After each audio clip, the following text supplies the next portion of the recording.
Hip-hop. It started out in the park. Now it's worldwide and it rules the charts. It inspired generations to express themselves, even had implications on how they dress themselves. Hip-hop is all-inclusive. It don't matter who you are. You could be banging on the block or a top-tier track star. You could be like Mike or you could rock it like State Prop. You can even do both like Shaq in his tank top. The new pop music from the Empire State. Proof that it only takes you to be great. And since nobody expected it to end up on top, when they ask you why you do it, just say, I do it for hip-hop. In the 90s. I still remember when I recorded. So when the series finale of Seinfeld came out, we pirated that shit. Pirated?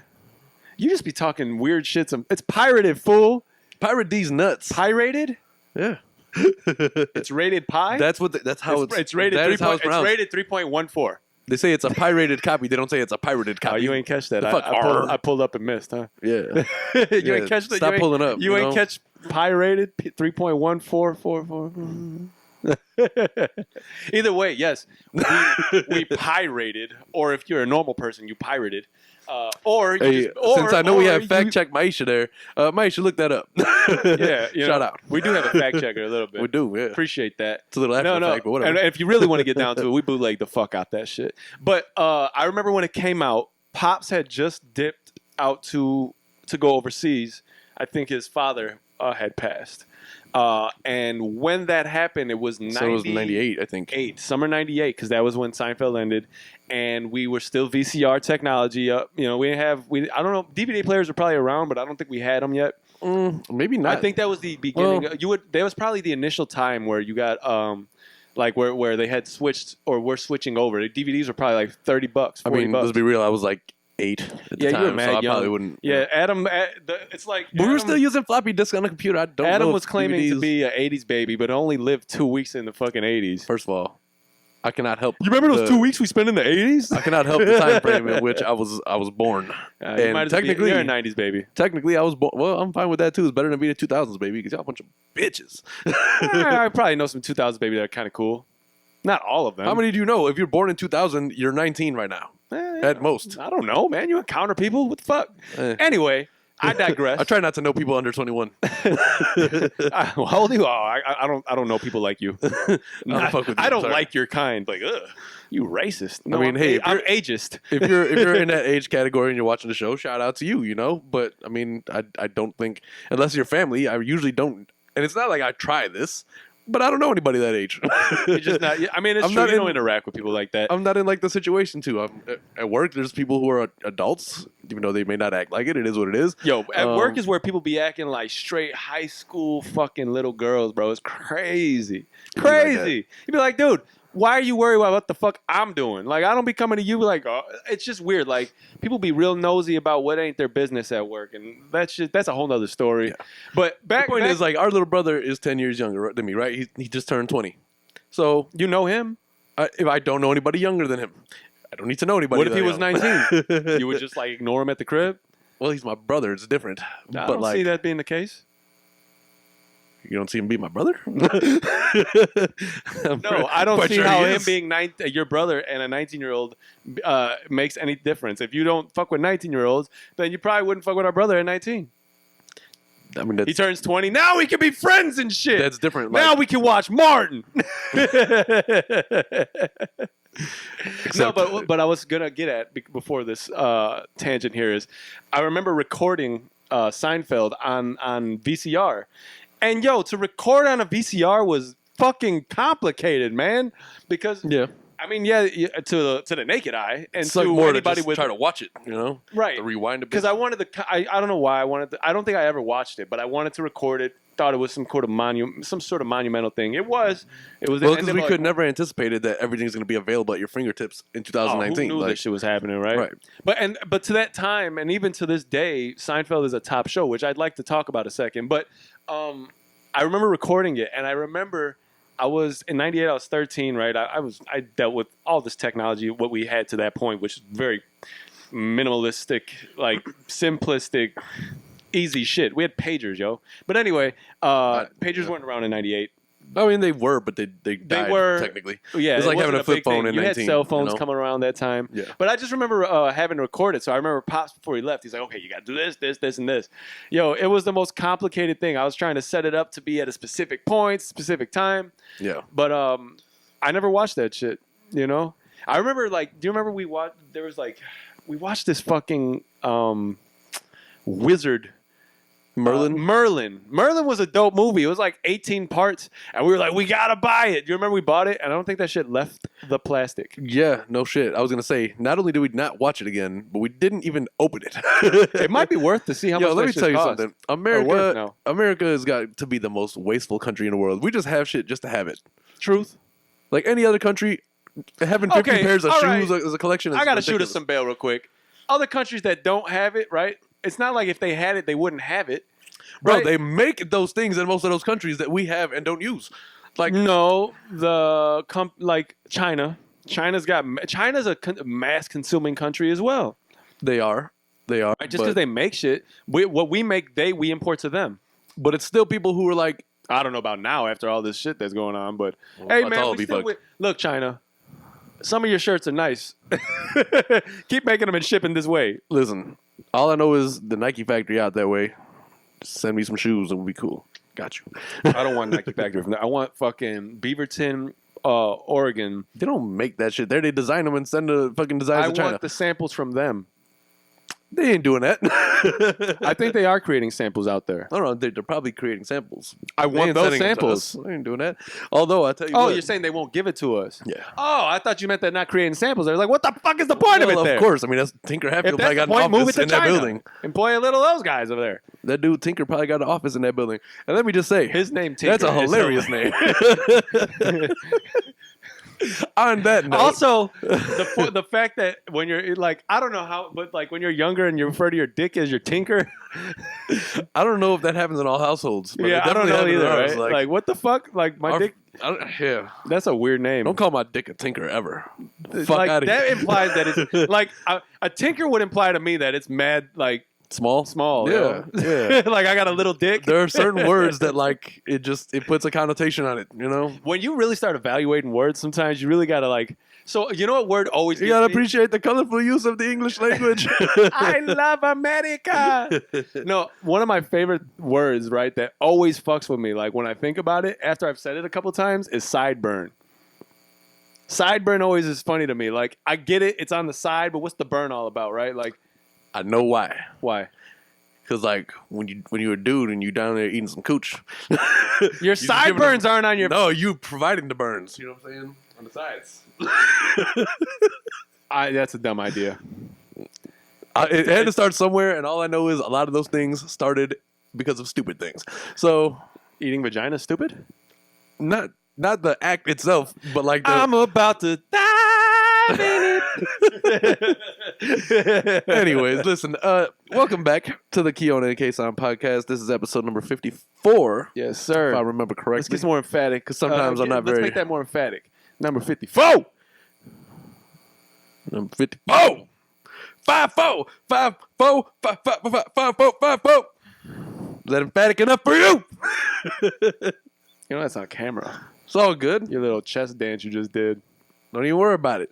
Yo, dancing in chairs is mad hilarious. Hey, listen. The people who don't actually watch and they listen, when things like this happen, never we saw talk that? about them, then they can go ahead and be like, "Oh shit, he's dancing! Like, let me go and double check." Well, now that they know you and then hit dance like a subscribe fool. on that YouTube. Anyway, my name is Adam. I'm your host, and I with my brother Osama. Stacks is he's there. He's not really in the mood to move very much. It seems What like. it do? Yeah, it's popping and shaking, fresh to death. I'm posted up in the parking lot, my trunk blazing.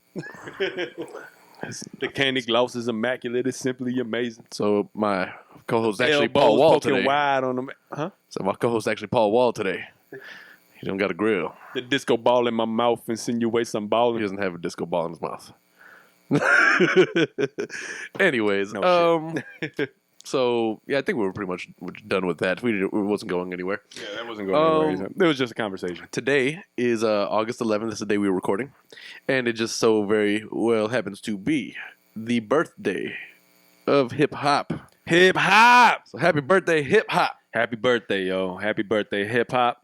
I would say hip-hop is probably the second longest love of my life. And shout out to Cool Herc for just making this thing in the first place, you know? Oh, shit, of course. Well, I mean, But no, I would just he's say the that- reason. I would say that aside from basketball, hip-hop has been the longest running love affair of my life, right? In terms of just like something that I've acquired outside of family and whatnot, and like I don't know how you would call it, an inanimate. That's not the right word. No, not Inanimate, that. like Not not that. alive? No, not that. Not Because that. hip hop music is live. Yeah. You know what No, I mean? it's just another like because basketball when I fell in love with ball, that was one thing, but like hip hop is another that like. Joe Budden said it best, man. Music is just what feelings sound like, and that's why when you said it's alive, it's truth because it's all of it's thoughts that have come from somebody who've generated those thoughts and those ideals based on experiences they've had. Well, I mean, without and that's music, that's what that is, right? Like the expression of oneself. without it, like Interpretive dance. think about all the things. Think about all the things that you don't remember, all the time periods you don't remember had it not be for music, right? So like you the reference back? identify time frames, parts of your life based on the music that was out, based on whatever. Like, and it's always been the case. People who were born in the fucking 20s probably have those things, you know. Dude, it's crazy how I can like, for instance, if I happen to ride down a road that I haven't been down in a while, right? Like an actual road, not like, proverbially. How No proverbial. See, you're talking shit about How do you the say words that that I fucking say, word? and you don't even know how to say words. Like, Man, I used to know words. proverbial. Proverbial. I used to know Yo, words, man. Fuck motherfucking you. shit. But Probably it's like I don't it's know. not proverbially. Just stop trying to say it. Proverbially. It's enough. There you go. God damn, I'm not dumb. I promise. Anyway, but like more so of like an actuality. Like let's say I used to work at a place and I took the same road every day, but I would listen to some, and depending on the period of my life, that would tell you what I was listening to. So like, for instance, there's so many times that, like when I'm riding down a specific road that I remember bumping like a specific Jeezy song, like that like always, and like it sticks with you, just like little time references. It's funny because like time stamps more than yeah, anything. for sure. And it's like there's weird albums that like mark those times, right? Like 2004, I started freshman year of high school. Lloyd Banks' Hunger for More came out. Can you tell the story of when I dropped you off for your first day of high school and what I told you what your mind state should be? Because what were we bumping? Young Buck. Oh. See, yeah, he was like, you just walked through the halls like you just. Like, What was the song? Is that I hear him talking, buddy, about to get that ass stomped. No. Fuck, I forgot what the name of the damn song is. I haven't listened to that album in a minute. But I remember dropping you off like that was, and I was just like, just walk through halls like this, man. Music is so dope because music can. It changes your mood, like your mind. It can state. change your mood. It can enhance a mood. It can literally just put you in a mind state that you want to be in. Like, it's just crazy. Do you remember the song? It was off of Straight Outta Cashville. I remember that. I think it was Prices on My Head. Oh, yeah? Wow. Play that one more time. 1 second. Oh, yeah. Maybe so. You know what? It may have been actually this. Oh, this is my shit. I think it was actually this. Oh, okay. Word. Well, there you go. It's funny As a big brother should, I gave you the advice to last you through high school. because Man. it's funny, man. But during I'm pretty sure that period, stuck with you too. during that time period, all of like G Unit was dropping when they were like a thing, Super right? hard. So Super 2004, starting freshman year, it was Lloyd Banks' Hunger for More was out. Okay. And I was on a CT. I was still in the city at the time, right? So back and forth on the bus, and I'm banging that fucking Hunger for More constantly.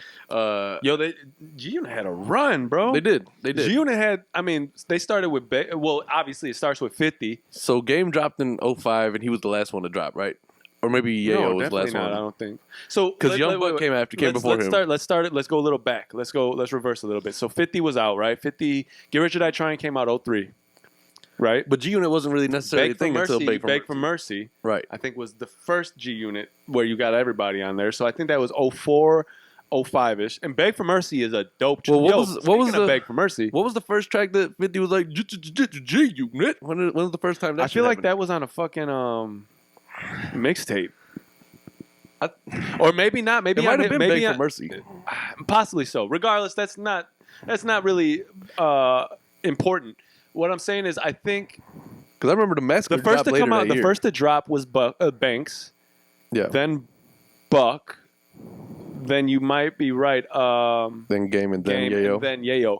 All of those albums, honestly, dope. No. Let me stop you right there. You Okay. ain't fuck with the Yayo album? Yayo is straight booty hole. No, ass man, the crack Yayo album is shit ass. nice, man. Listen, That Yayo album is there's nice. a reason why you haven't heard Yayo on a track in years. True, it's fine. But that album, no, listen, man. There was like 4 or 5 songs. You have that to was give it its okay. due because it came out in a time where, for some reason, everything that disagree. you can't Disagree. say that. You can't say Disagree. that because listen, honestly, it's not only off of what Yayo's performing abilities were on that album, right? Even though he did well, I feel like it's based. Listen. Stop fucking shaking your head, dick. What I'm telling you is, like they had such a run where their production, their sequencing, the raps, their features, their exposure, their all around impact was so big at that point that it had to be a good album, and it was.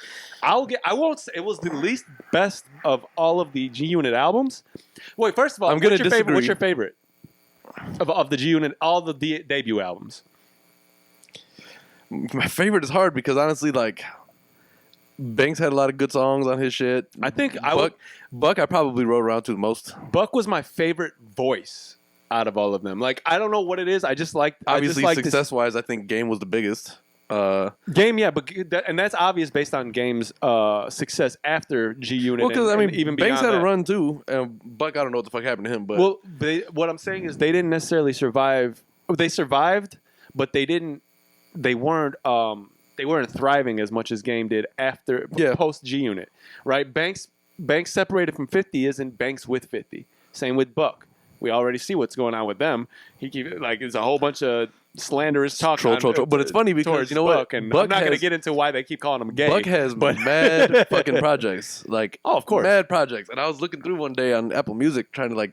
And they've catch all, up. They've all I was dwindled. like, Buck the World was okay. That was the second joint, right? Yeah, and Straight Outta Cashville was only that came out like, with that was Let Me In This Line, right? I know you ain't going. What do you say? No, you're gonna let me shine and get mine. Yeah, exactly. I That's don't remember honestly. It might have been on that. I'm in the club with the same old two-step. Anyway, yeah. But yeah, no. So I would say that you got to give Yayo's album its due. It wasn't the best. This is what I'll say. Okay, so Sha Money XL was very underrated for his contributions with G Unit because all the production was great for the most part. Like, let me just say, I'm not saying that it's great, but it was the least best of all of the albums. But their bar was set so high that even his bar being the lowest was still pretty damn good. You can say this now, but in the time, I remember when that came out, I was extraordinarily like, this is not good. What you just said right now is what I'm going to say. I haven't listened to Tony Yayo's album in some years, right? So because of what you said, that time, I don't know if it's aged well, right? I can tell you but that see, at that time, I'm telling you, I remember thinking about it and listening to it. I'm like, this is not fucking like what you'd expect from a G Unit album.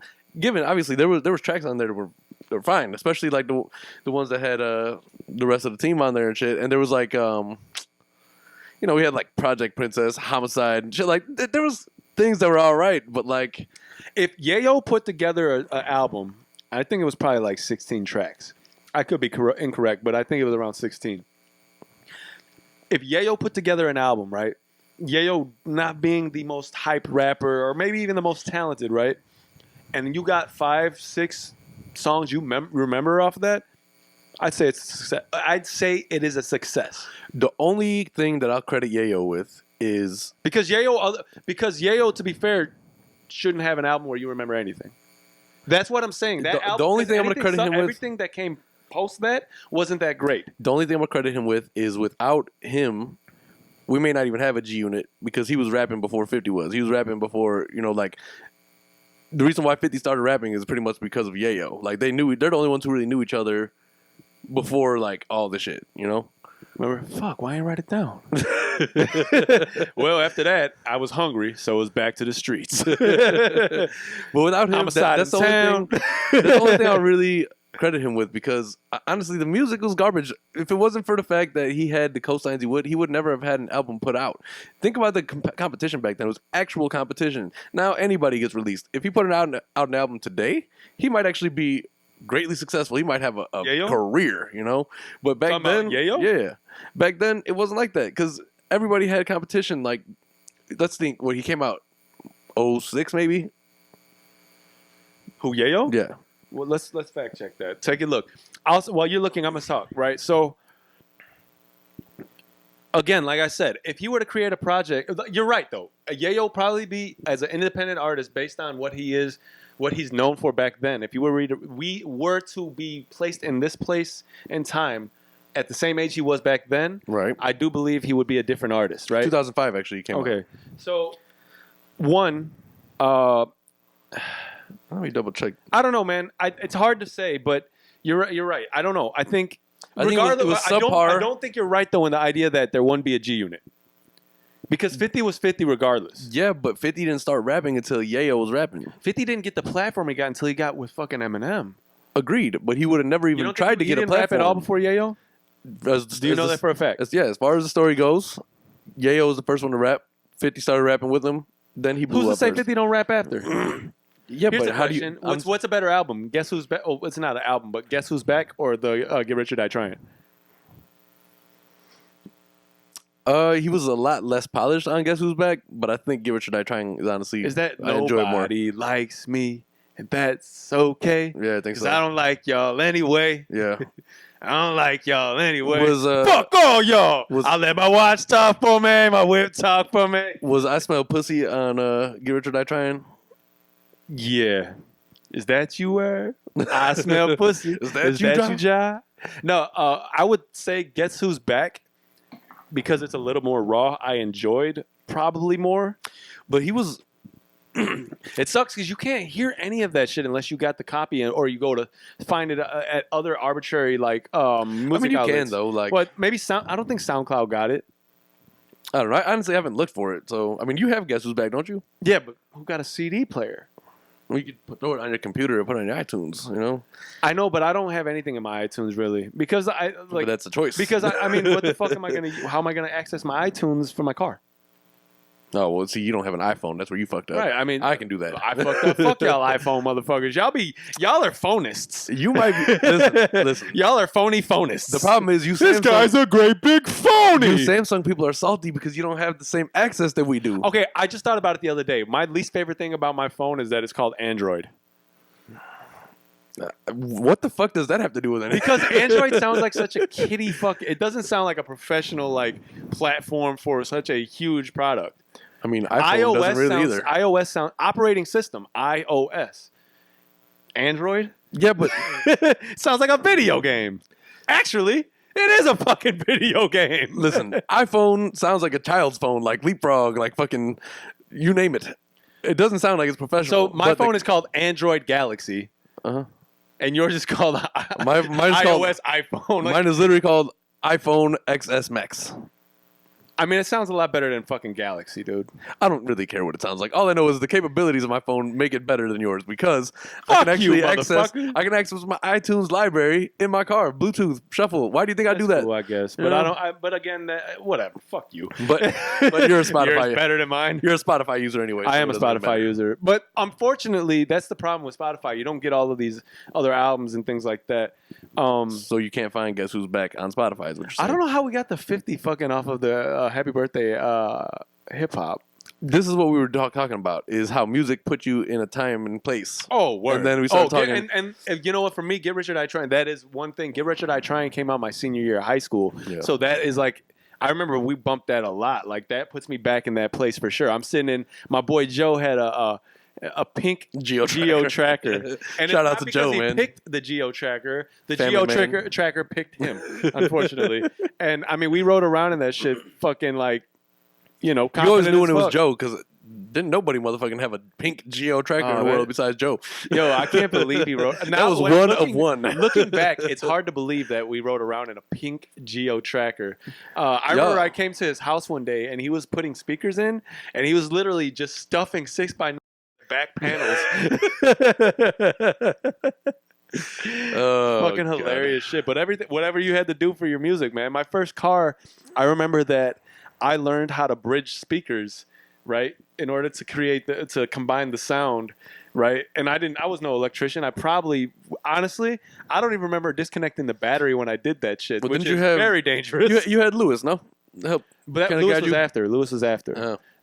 My first car I got when I was 16. Now don't be thinking, oh, this spoiled motherfucker. No, this shit was like $500. It was sitting in my uncle's garage and he hadn't used it. It was something that nobody in this world has ever heard of. That's true. Nobody, dude. I didn't hear of it. One day we were sitting in So- the Kmart parking lot. I remember, and I was sitting in the passenger seat. I pulled it to reverse. I was like, "Oops, I don't know why this is moving like this. There's no keys in it." So I put it back in the car. Really? Yo, that car was an '88 Isuzu Impulse, right? Super '80s, super DeLorean, late '80s Porsche. Now, for all you people who are 2000s babies, you probably never heard of Isuzu in your life. Bro, you couldn't even look. If you look it up, you won't be able to find it for sale anywhere in the country. There's Look not up the one- pictures. You There get a is good not idea. one for sale. But the motherfucker was powered by Lotus, whatever that meant. No, it wasn't powered by Lotus. It had handling by Lotus. Oh, Get the shit right, bro. well, you know, And also, it was probably Swift that handling. sucked as well. That's because you got it too far down the line. If you got an 88, I bet you that No. handling is hitting corners nicely. I watched the review on it from '88, and apparently the beef was that Lotus's handling didn't help it at all. Wait. 88 people did reviews online and shit. I don't believe this. Motor Trend was around, all that shit. Car and Driver. So these people are the ones Yeah, who they wrote were in their doing magazines. Yeah, I'm most not likely. talking about fucking Joe Schmo on YouTube. That's what I was But saying. there, I was guys, like, I'm gonna do a review on the '88 Isuzu. now, mind you, I Impulse. wasn't born until '89, but I don't think that they had computer capabilities like that back then. I happened to look it up on YouTube some while back, and they had issues. Like apparently they were talking about it, and it was improved, but not by much. but yeah, so I mean, that's the nice thing about those cars, though. You fuck around, you learn things that help you with your next car. for I learned that instance. never buy another Isuzu Impulse. He learned better not own one. Better not Good own English this words, bitch. Dr. Shakaloo. But yeah, I mean, like I don't remember what year specifically. I think it was 2010, maybe. For your first car? No, it was after. But I was doing the chauffeur license class, right? So I'm driving down to Olive Which you Harvey, did for no reason. which I did for no Adam reason. went and learned how to drive again for no reason. I don't know. For like 2 weeks. I had to get You had to travel a while. It was long. Like I had to go down to Olive the south side. Harvey, yo. Olive Harvey, yeah. I was on Stony and some shit. I don't remember specifically. You But I made was like- that trek for like 14 weeks for no reason. But that was when Magna Carta Holy Grail came out. So that's when I learned that album. 2 weeks of an hour drive back and that's forth. what you can reference. Right? Yeah. So I mean, you're never over there anymore, so it doesn't like trigger it. But no, for sure. But like that's how I learned the whole album, and that's back and forth. I'm listening to it, and Right, it still wasn't the streaming digital thing yet. At that time it was still CDs and what? Okay. okay, to a degree it was. I think actually, now that I think about it, that might have been the introduction to streaming, right? Oh, that came out on That was on Sprint's. yeah, you get a got free it for download. free. Yeah, I do remember that. So that might have been the first like introduction to streaming For yourself, like, right? mainstream streaming. So the first time I started streaming wasn't until 2014. What I mean is in general, like streaming. Do you think period, he had the initial streaming? That might have. Like, I don't There think might have been so. some I streaming think- beforehand because like Dat Piff and shit like that yeah, existed. yeah. But like this is the On a first. higher scale. This is the introduction to people's new albums coming out on a platform like that. I get you.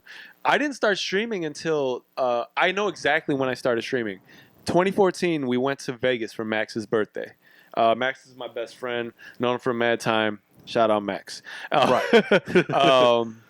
But yeah, You hear all the love and that's it. yeah. So we went to Vegas, and I didn't have anything to listen to music to, and I didn't know anything about Spotify or Pandora or anything. And I remember I was like, we're in a hotel room, no Wi-Fi. I was like, I need music somehow, and that's where I started streaming.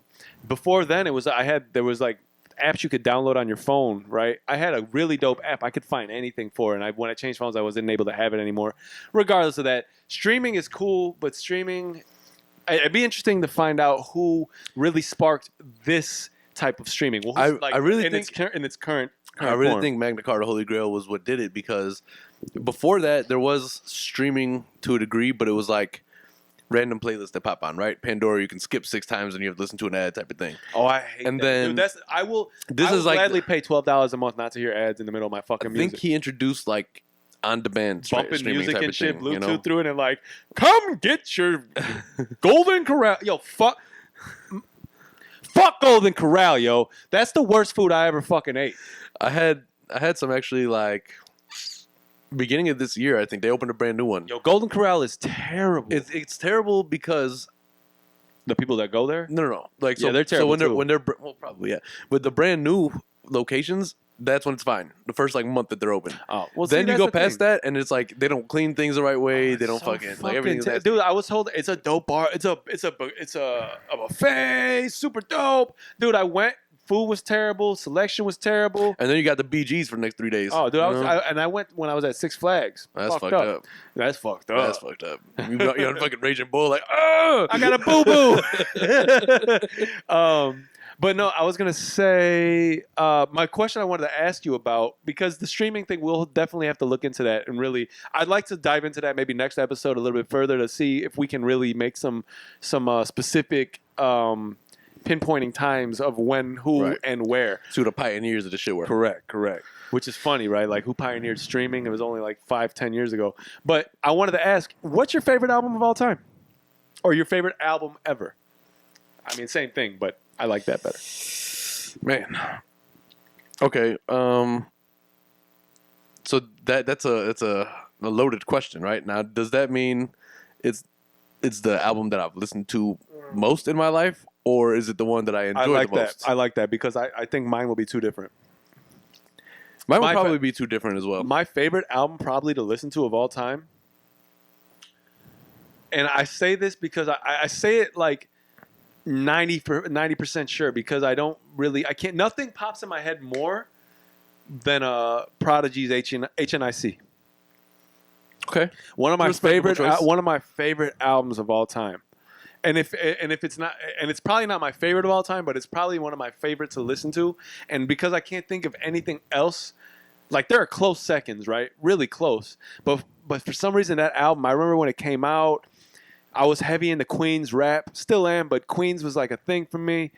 And like, I just loved all that music, you know, like back when, you know, Mobb Deep was releasing, Nas was releasing, you had the like QB's Finest and all that. I bought all that 41st shit, side. you know. But I would say probably favorite to listen to is HNIC, and Keep It Thorough is probably one of my favorite songs of all time. See, it's hard because, like, when I go back then, I know my favorite album to listen to is nowhere in, like, the last 10 years. I can't think of one That like... came out, I think, in 2002, one maybe? Right, so they're 17 years ago, 18 years ago now. There's no way it's in the last 10 years. And the problem I don't want to interrupt, but just to put it in your head, that music from then, the replay value to this day is so much better than if music that was made just a little later in like 010, 11, 12 type of thing, you know? That's my problem, right? So you go back to pre-2010. Before streaming was a thing, before like everything was right. Do you know what year streaming, like what year was Spotify? I want to say it was right around that area, 2010-ish. I agree. I think that's where it's in my and again, head. we'll dig deeper into that later when we kind of like do the research before we talk about it. And I only bring it up because that is important. Yeah. Because before that is when albums were hard copies, and Tuesday at Best Buy was a fucking thing, man. Mm-hmm. Like, there's nothing more. Tuesday at most any place. For those who didn't experience that, like, I get it when the clock strikes midnight on Friday, which is so weird to me that you get music on Fridays now, and you get the new music. I get it. Satisfying. You don't got to wait till the morning to cop, all that. But there was something to be said about, man, like, anticipating an album, knowing it comes out Tuesday, and then going to cop, right? Whether it's after work, before work, on lunch, you call off. sure. Dude, I didn't go to school, man. Certain days I was like, nah, no school. We've definitely talked about this before, where it's just like you don't get the same feeling with music nowadays. You don't. And I think that largely starts with the artist, because a lot of people who rap now, they're like, a lot of the newer cats anyway, they're not people who are in it because they love rap. They're in it because they want the money, and they're able to. And a lot of them, on top to add to your point, probably weren't old enough to really experience that feeling. I have a problem with the artists. You get what I'm saying? Like, the feeling of that. So like, they grew up with the streaming age. I remember, motherfucker, when I worked at Best Buy. That I worked at Best Buy specifically for two reasons: the discount on sounds, and to be able to get the music I want. Yeah, I think that's a problem with a lot of the artists today. Is like, And that's the beef that I have with most of these people, and you can tell the ones who are influenced this way, but they don't go back and learn like the history of their genre, you know? We've said this specific phrase, what I'm about to say, and we've applied it to so many topics we've had over the last 54 episodes. And history is usually lost on people. Yeah. Not even usually, mostly. I feel like if you're going into... You got to be a student of the game to be able to be fully well-rounded. Like if you're going because into we are going to get into of... the game Ross conversation in a little bit, I think, and that is one of the topics of that. You got to be a student of what you're looking into. If you're going into some if you want to be like Mike, you watch Mike. If you go into some career that, like, first of all, it started 46 years ago now. We're talking about rap, right? On his birthday. Hip hop is fairly close to getting that AARP card. but if you've been around for that long and like all the influences, first of all, think about how young hip hop is when you think about it, right? 46 years is nothing compared to other genres. So you're talking about especially compared. You're talking about a genre that got a lot of its influence from other genres that already existed, formed its own thing, became what it is today. So now you're not learning the people who are your founding fathers of the game, but you're also not learning anything about the predecessors of the genre itself. So what do you know about it? That was super evident in that mumble rap period, which I'm very happy it's leaving. Yeah, I'm pretty sure we talked about how it feels like it's trending back towards lyricism. What's the kid's name? YBN or Corday or something. Corday, right? Yeah. That dude is for me that's the wrong name. I'm sorry, but just too many Y something. Right. And no disrespect, because what I'm going to say is going to be a compliment, at least in my eyes, because when I seen him perform recently, he was performing with Anderson .Paak. Yeah. And the performance was so fucking reminiscent of like true hip hop, right? In a very, very just different form than it's been in the last few years. Yeah. And when you see that, it's such a breath of fresh air. It's so dope to see that it's trending back towards a lyricist's world in terms of rap. Yeah. You know, the mumble rap is so evident that motherfuckers didn't care. How many interviews did you see? I don't give a fuck about them old heads. Like, dude, that's why you ain't gonna be around, because you ain't gonna be an old head in hip-hop. And the thing is, like, the reason why mumble rap was even a thing is because everybody was drugged up who's doing it. You motherfuckers, it's not that you couldn't speak. I get it. It's because you were fucking mumbling because you were so fucked up. Like, I can't attribute it to that. I can't listen to it. The only thing I could say I contribute that to is the drinking of lean. But lean has been around for years, it's bro. Way more than that. These motherfuckers are not just on lean. People have been drugged up for years in hip hop, bro. This is true. I mean, I guess Eminem wouldn't have been Eminem without drugs. We've been through that. Eminem without drugs is not a good rapper. But let me go back to it fast. I just didn't want. I just wanted to put that the history and mumble rap. You can tell the disconnect. There's a disconnect. Yeah, for sure. So it's weird. I think number one, I think it's pretty well noted on this podcast that Jay is my favorite rapper of all time. Right? To me, he's the GOAT. So, right. So there's my favorite album to listen to was probably either Blueprint 2. No, not Blueprint 2. I'm sorry. Volume 2. Volume 2 is one of my favorite. It got the most. Volume 2. Volume 2. Yeah. It got a That's lot. Your favorite. Is that your? It's between that. Let me ask you this: is it your favorite to listen to, or is it the best of his catalog? No, that's my. It was one of my favorites to listen to. What's the best of his catalog? Is it going to be Reasonable Doubt? Yeah, I think so. I think so. It's either that or Blueprint. But so my favorite to listen to, I think, was either between Volume 2, J, and then there was X. I listened.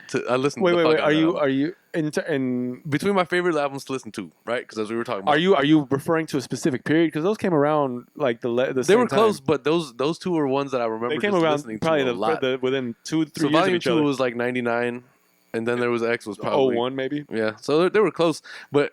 That was so first. I mean, I don't know. And then there was X. That's dope. That has The Professional on there, right? Yeah, that was one of my favorite albums, dude. I'll still randomly be doing anything. Floor window. I'll randomly be doing fucking any activity, and I'll be fucking all of a sudden busting into some DMX shit. So DMX, if DMX isn't in your top, I'm gonna give people bail 20. Yeah, you don't really know what the fuck you're talking about, because DMX sold like He went platinum 2 times in 1 year. It's Dark and Hell is Hot. And Was this his is intro album, right? going platinum used to mean something back in Oh, the yeah. day. It didn't mean You had to sell a numbers million actually physical copies. meant something, right? Streaming convolutes all sorts of shit. But back in the day, you had to buy an album. SoundScan had to register that album was sold, and that's it. Is It's Dark and Hell is Hot his first official studio release? Yes. So from that album to probably the Great Depression, that was his run. Like 100%. 100. After that, it was like Year of the Dog and shit like that. School Street, home of the brick. Yeah. I'd agree with that. If you don't know your DMX history, go brush up, man. Yo, DMX, some of the best music hip hop had to offer in that He was era. just so angry, but always it sounded good. And even beyond his albums, the Rough Rider album. Yeah, that Rough Rider period, man. Like Locks, Swiss, you had Swiss as your fucking in-house. which I wasn't a big fan of anyway. But Come on, you're not a fan? You're not a Swiss Beats fan? like, did you see I put up the top, Monster. I put up like my top 35 producers. You or had whatever. Swiss on there? He was on there, but he was more like 26, 27. Well, that's fine. That's fine. I think that's cool because regardless, to put him on a list understands what he's meant to hip hop. Yeah, for sure. And I don't take anything away from him in that aspect. I'm just not a fan. And you know what? I think it's like a product of the period as well, because you had a lot of these His music's DJ, different. and they're all screaming over the track and like, I don't know. There's He certain things adds about a different Swiss. flavor to it though, because Swiss is something else, man. I really enjoy Swiss Beats. I think he won in terms of his example in hip hop. Motherfucker just got his business degree from Harvard, right? Like to me, and that in itself shows what kind of person he is, because he's got all the money in the world. He doesn't need that. I'll agree. But to understand that makes the biggest difference in his life. I'll agree, but note this. Also, fuck school. Opposite shout out to Glenn. Opposite shout out to Glenn, because why not? Let's take it back and let's say Swizz wasn't the well-renowned producer of the rap game. And he I know. Would he Well, go hold to? on. I know we're jumping around, but all these things are intertwined. And if you follow hip hop, then you're following this I'm conversation. gonna tell you about explaining things to the people. I get it, but I just want to make it known. Like, if you follow hip hop, then this conversation is not hard to I'm follow. gonna drop a contract. Be like, you don't read your contract, do you? Shout out to Joe. When we talk about the contract, but we ain't getting no paper, so no. The only paper I got is this contract. Yeah. She said, "Ma, you still haven't read your contract." No, I don't know. And shout out to the Joe Budden let's podcast, say- man. let's That's say- a heavy influence, man. Let's say previous to Swiss Beats becoming a famous producer or whatever, would he have? That's another opportunity that's afforded to you based on your stardom, going to Harvard, right? Because think about the competition. No, I don't know. I don't think so. I don't know that he was like fucking I don't think straight so. A His student re- with but a crazy I get it. repertoire. True, you know? but your resume is different from that. I agree. His resume is based on. But to I get don't into think- Harvard- they're not going to just accept. One, I get it. One, I'm pretty sure he paid. Two, his resume is not one of somebody who is a slacker or a shithead. Well, right. I mean, you can't make it to that level. When you know Swiss is got his mind right, is a upstanding person, very doesn't seem unintelligent. Right, for him to say, "Hey, I'd like to come to your school to acquire my business degree," why wouldn't he go to Harvard if he can? Because Harvard's gonna look back at you and say, "Guess what? There's about 100,000, 200,000 other people trying to do that. Show us why I you get need it. to." But Harvard is also one of those bitch ass schools that are like, I'm not your saying- money and your name is gonna get you Fuck- where you need to go. fuck universities, fuck education as And it's mind you, structured, listen. not education, but education. That's fine. as it's Education structured. aside, I know. I'm I not- gotta get on this real quick. Hold on. Fuck all that. I don't care if prestigious school or not. It doesn't matter to me. None of Well, that. you said he got a business degree No, from Harvard. I get it. But it's not about where he went. More or less, it's about his drive to do so. Okay, I agree with you. That's the same thing as like Shaq getting his doctorate from wherever he got it from. Did you Shaq know, actually get his doctorate? Yeah. Okay. he's then what? literally Dr. Steele. What's now, dope about Shaq also is Shaq isn't just a cliche athlete. Shaq owns like over 100 franchises, including gyms, Five Guys, all sorts of shit. He's like the General, which is And I don't know if the General Insurance is just a Chicago-based thing, but we be seeing Shaq on commercials all day. And then Yeah. and like also to be a sheriff in Florida Well, he did. What's that? and a rapper, Icy Hot or whatever. He's He a did those rapper. commercials. Yeah, he's a rapper, an actor, a DJ. Shaq is dope. So I only say that to say they probably Harvard as a school, regardless of prestige or what have you, noticing things like that in the person, right, makes them understand. One, yes, Switz is a big name. You probably get money. some more notoriety or recognition from a demographic that may not necessarily always think of you, right? But it's for me, it's the fact that he had the drive to say, he has all the money in the world, dude. He can kick it with Alicia fucking Keys. You're That's boo. his fucking wife. You know, and that's the reason Adam hates That's him. not even true. It I wasn't a big fan of Swizz before he fucked Alicia, but now he fucked Alicia, and it's even more fucking. Regardless, I think it means a lot, right? But Yeah. I don't want to get off topic about the Rough Riders. We did kind of jump off of that. Yeah. And this is a super heavy music-related podcast, and if you're not interested, I don't give a fuck. It's just more explaining. Stop explaining things to people. They know what this is about. It's 54 episodes in. Well, I mean, we're not really consistent. Last week we talked about space and shit. So that was a very important conversation to have. it was. I get a shit in a submarine when Where you're do down you there. poop at? No. But no, I mean that era of rap did a lot for the game. Like you had Rough Riders, you had fucking DMX, you had the Locks, like the Locks. Well, you have to rewind a little bit. The Locks originally were with Diddy. They were, Well, but Puff when Daddy. Rough Riders was a thing, Rough Riders We was- be raping you, raping. That's what that's about. They're talking about like the fact that Puff wasn't really that Puff didn't do what he should have done for them. Well, think about it. I mean, the Kiss the Game Goodbye didn't come out to like 2001 or some shit like that. Like, We Are the Streets came out in '97, but you had mixtapes. So when Kiss's first solo album came out, and he was the first one to drop, right? This is another conversation where we should know exactly the years in which Rough Riders was established. Because Yeah, Rough Riders was another affiliate of Def Jam, I Right. think. Well, back everybody was at the time. then. It's weird. It seemed like that, but I don't think so. At the same Def time, Jam, like I mean, yeah. I think Atlantic was around, Columbia, all these things. Yeah, but they were Because like Nas was Columbia Records for like mad time. yeah, for sure. But even Rockefeller was Def Jam. Rock like, was an affiliate or a lot of them were branches. It was under the umbrella of Def Jam. yeah, a lot of them were branches from that. So I did get you off topic a bit. So you said your favorites were either and then there was X or Volume 2. What's Jay's? Okay, let's take. I want to ask this question. Let's take the Illmatics and the Reasonable Doubts out of the equation, right? Because that's kind of like when you're talking about like who's the best player of all time in the NBA. You got to remove MJ from the conversation because he's leaps and bounds. Let's not get back to leaps and bounds. Actually, MJ's not leaps and bounds. He's leaps away from these motherfuckers. Leap. But I'm saying Leap. you have to kind of like Leap. separate them from the conversation. Remember that fucking show, Zaboomafoo? I was leaping along. Leap. No. So because when you take if you leave these anomalies right in the equation, they start to really They muddy the waters a little bit. is it convolute the argument just a little bit? Is that the word I'm looking for? Where it's guess. hard to really judge the other projects based on this first one that is such a great. But when I look at Reasonable Doubt, take away it Reasonable didn't Doubt. get the respect that it needed to until a couple of years later, honestly. Truth, but so I don't think Illmatic did, but Illmatic also gained more and more. Well, to me, traction that's not as my Nas gained favorite. traction. To me, that's not the best Nas album anyway. You'd be hard pressed to find somebody who said that you were right. To me, It Was Written was the best one. That aside, I just Right. want to ask: take Reasonable Doubt out. What's Jay's best album? Blueprint. Really? I fuck with like Volume 1 a lot too. What's your favorite Jay song? B-side. Ugh, Is Where I'm From B-side? I would say so. That's my favorite Jay song. Then I'm from where the hammers rung, news cameras never that come. was on Volume 1 you too, and right? your man. That was on Volume 1. Yes, sir. I would say it's funny because mine is also, I think, on Volume 1. It's You Must Love Me. Oh, yeah. That's my shit. Yeah, you must love me. Volume 1 had some good joints on it, but Volume 1 is a really great album. I would say you say Reasonable Doubt, Blueprint, Volume 1. That's my order for them.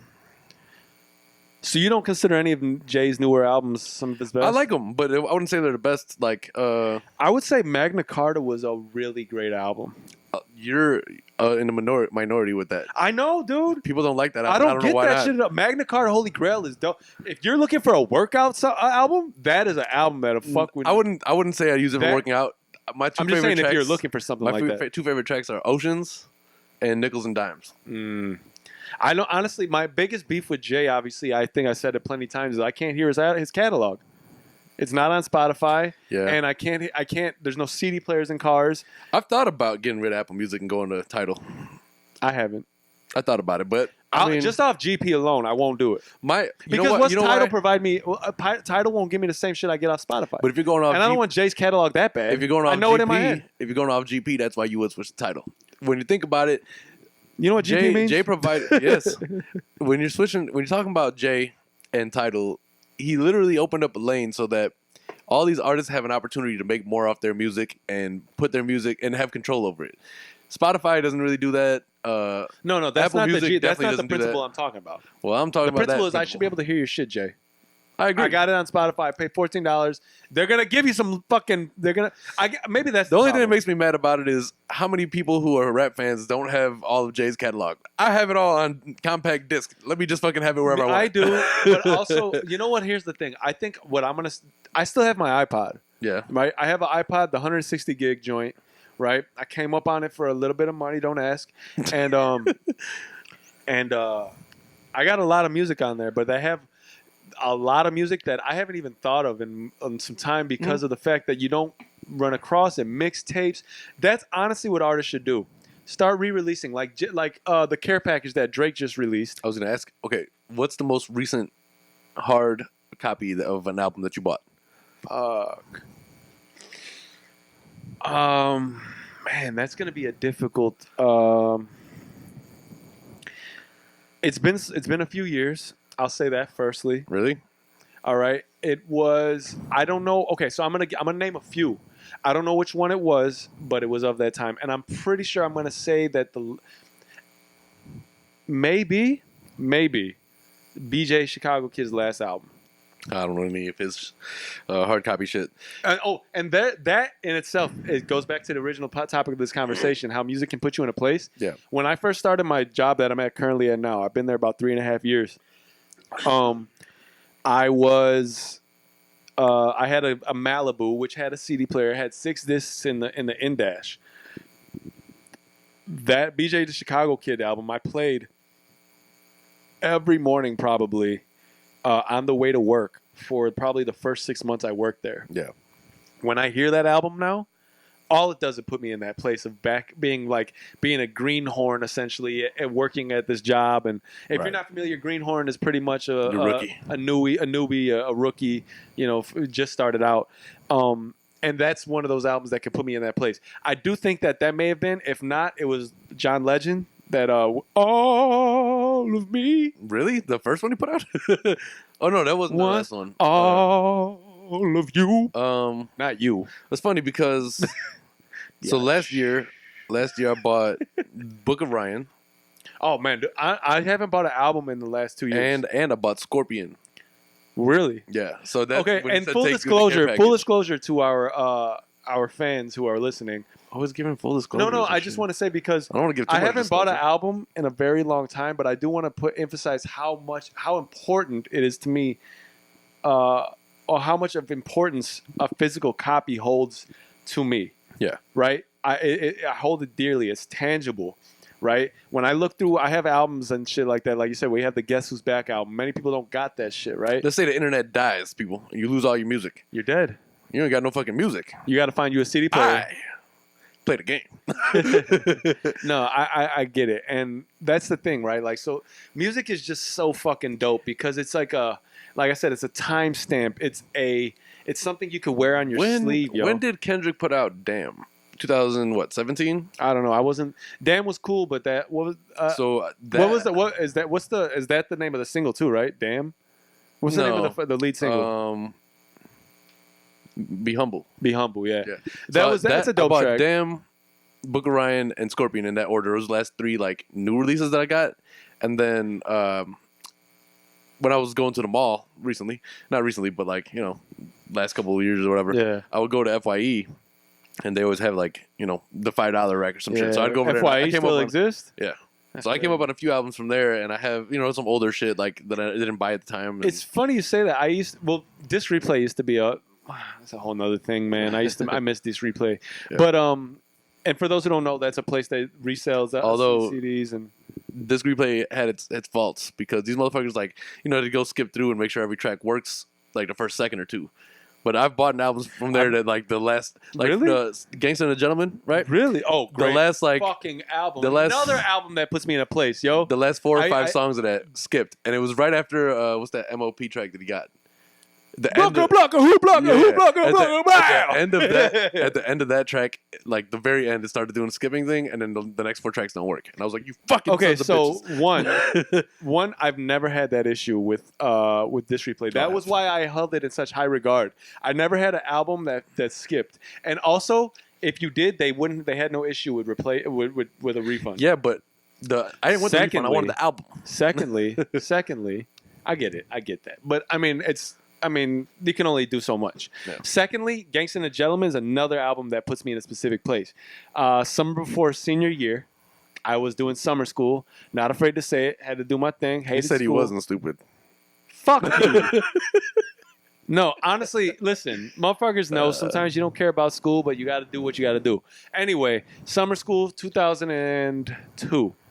I remember I went and copped that shit there in You're summer mad school. old. First of all, I get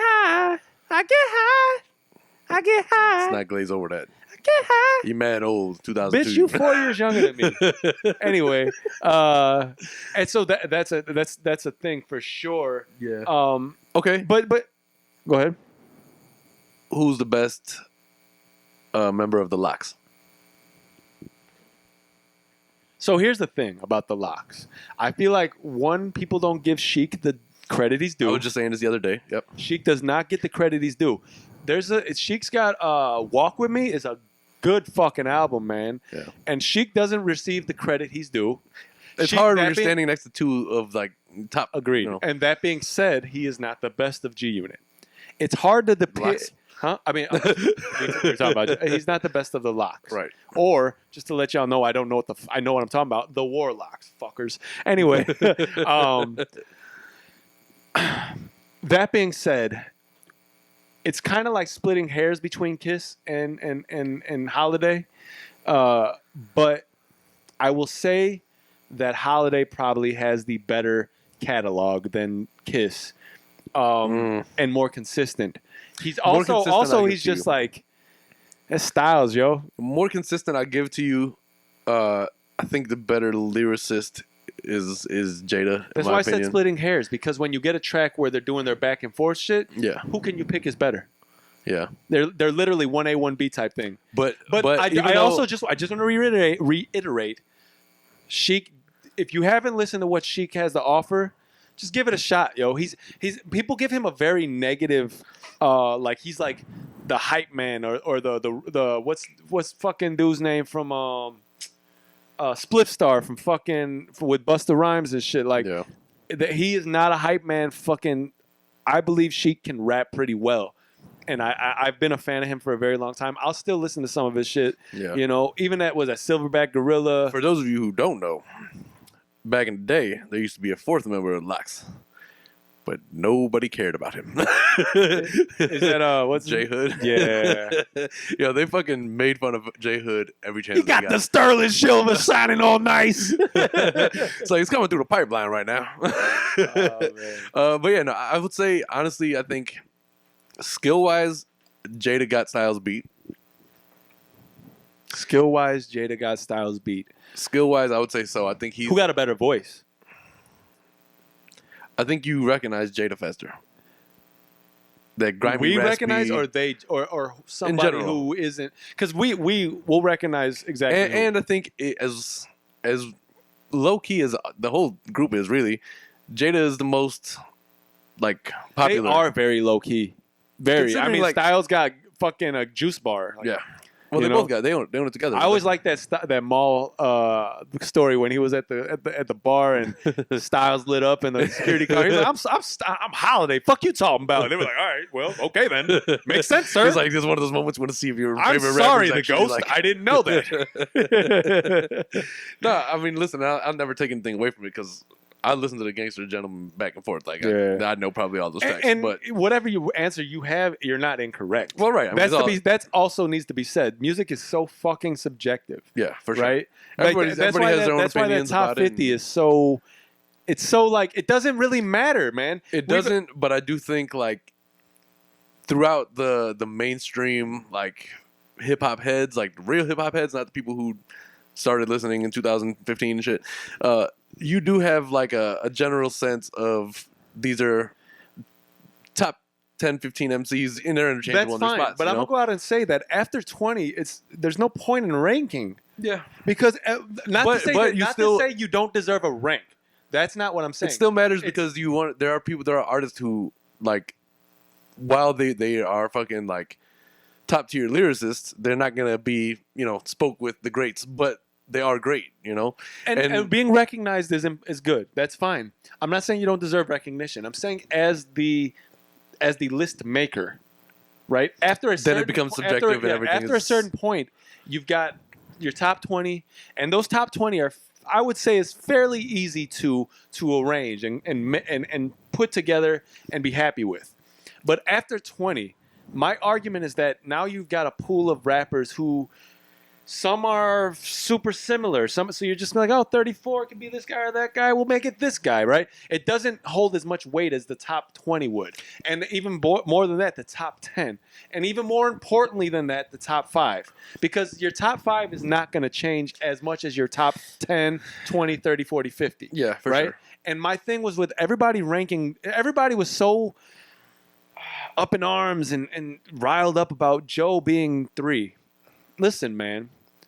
Fuck you guys. Like that. Not fuck you as in Joe can't rap. Whatever. That's fine. But fuck you as in a sense like, yo, you can't say that because somebody ranks somebody somewhere specifically that they're wrong. Don't get me wrong. It's extremely subjective. There are some lists that are only relative based on. Joe has made so many. Like for me, my thing with Joe is that his music has done a lot for me in terms of like mood music couldn't have been a better title for them. It's helped me get through some shit, right? Yeah. And when I need to get through, I can reference back, and it still does the same for me, right? So for me, specifically, Joe is at my 5th. Joe's at my 5th spot because of specifically what I feel like he means to me personally. I understand what you're saying, but you can't say that. But there are some lists. Third, they're not wrong. There are some lists that, unless it was Joe, when you look at them, that's a whole other. There's some lists that you look at and you're like, okay, this is a fucking stupid list. There was like a Lil Durk or some shit put out a list, and literally it's everybody who came out in the last 3-4 years probably. That's the problem with the internet. I was like, the gives everybody who doesn't need a fucking platform a platform he already to say has what a they want platform to say. because he's a rapper. But that's what I'm saying. Like, I think it's funny. I think I said there should be something along the lines of like an aptitude test for rappers, right? You're going into the career, you should know something about like how. You failed your test. You got to try it again. Like right, a CPA something like exam that. and some shit. Yo, in order to get into any other fucking, you have to have some kind of qualification. So what do you have to? What qualifies you to be a rapper? You got a producer who can mix your vocals over the beats the right way. Like that's not enough to me. And Stacks is really just getting comfortable right now. Yeah. But like to me, I think it makes sense, right? You're going into, first of all, a career in which you make buku dollars for no reason, right? And not for no reason. Dependent. We don't want to give a blanket statement. There are a lot of struggling artists because as we all know, you really only make your money off touring. 100%. But I mean, the machine. Not all know, but those who know. The machine propels those people. You know what I mean? Right. So if you become, and I don't know much about Lil Durk or his music, but is he from Chicago?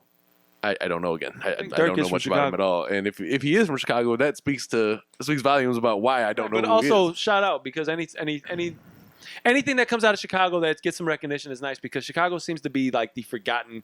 Even though we produce a lot of great artists and athletes and comedians, we don't get as much recognition. The reason as why this show created the opposite shout out is because I'm not shouting out just anybody. I don't give a fuck if you're shout out put Chicago. On. Yeah, for sure. But just because you're put on doesn't mean that you deserve to be. You know, and there's a lot of artists, even if he is from Chicago, there's a lot of artists, probably people that I know personally who are better who should be on.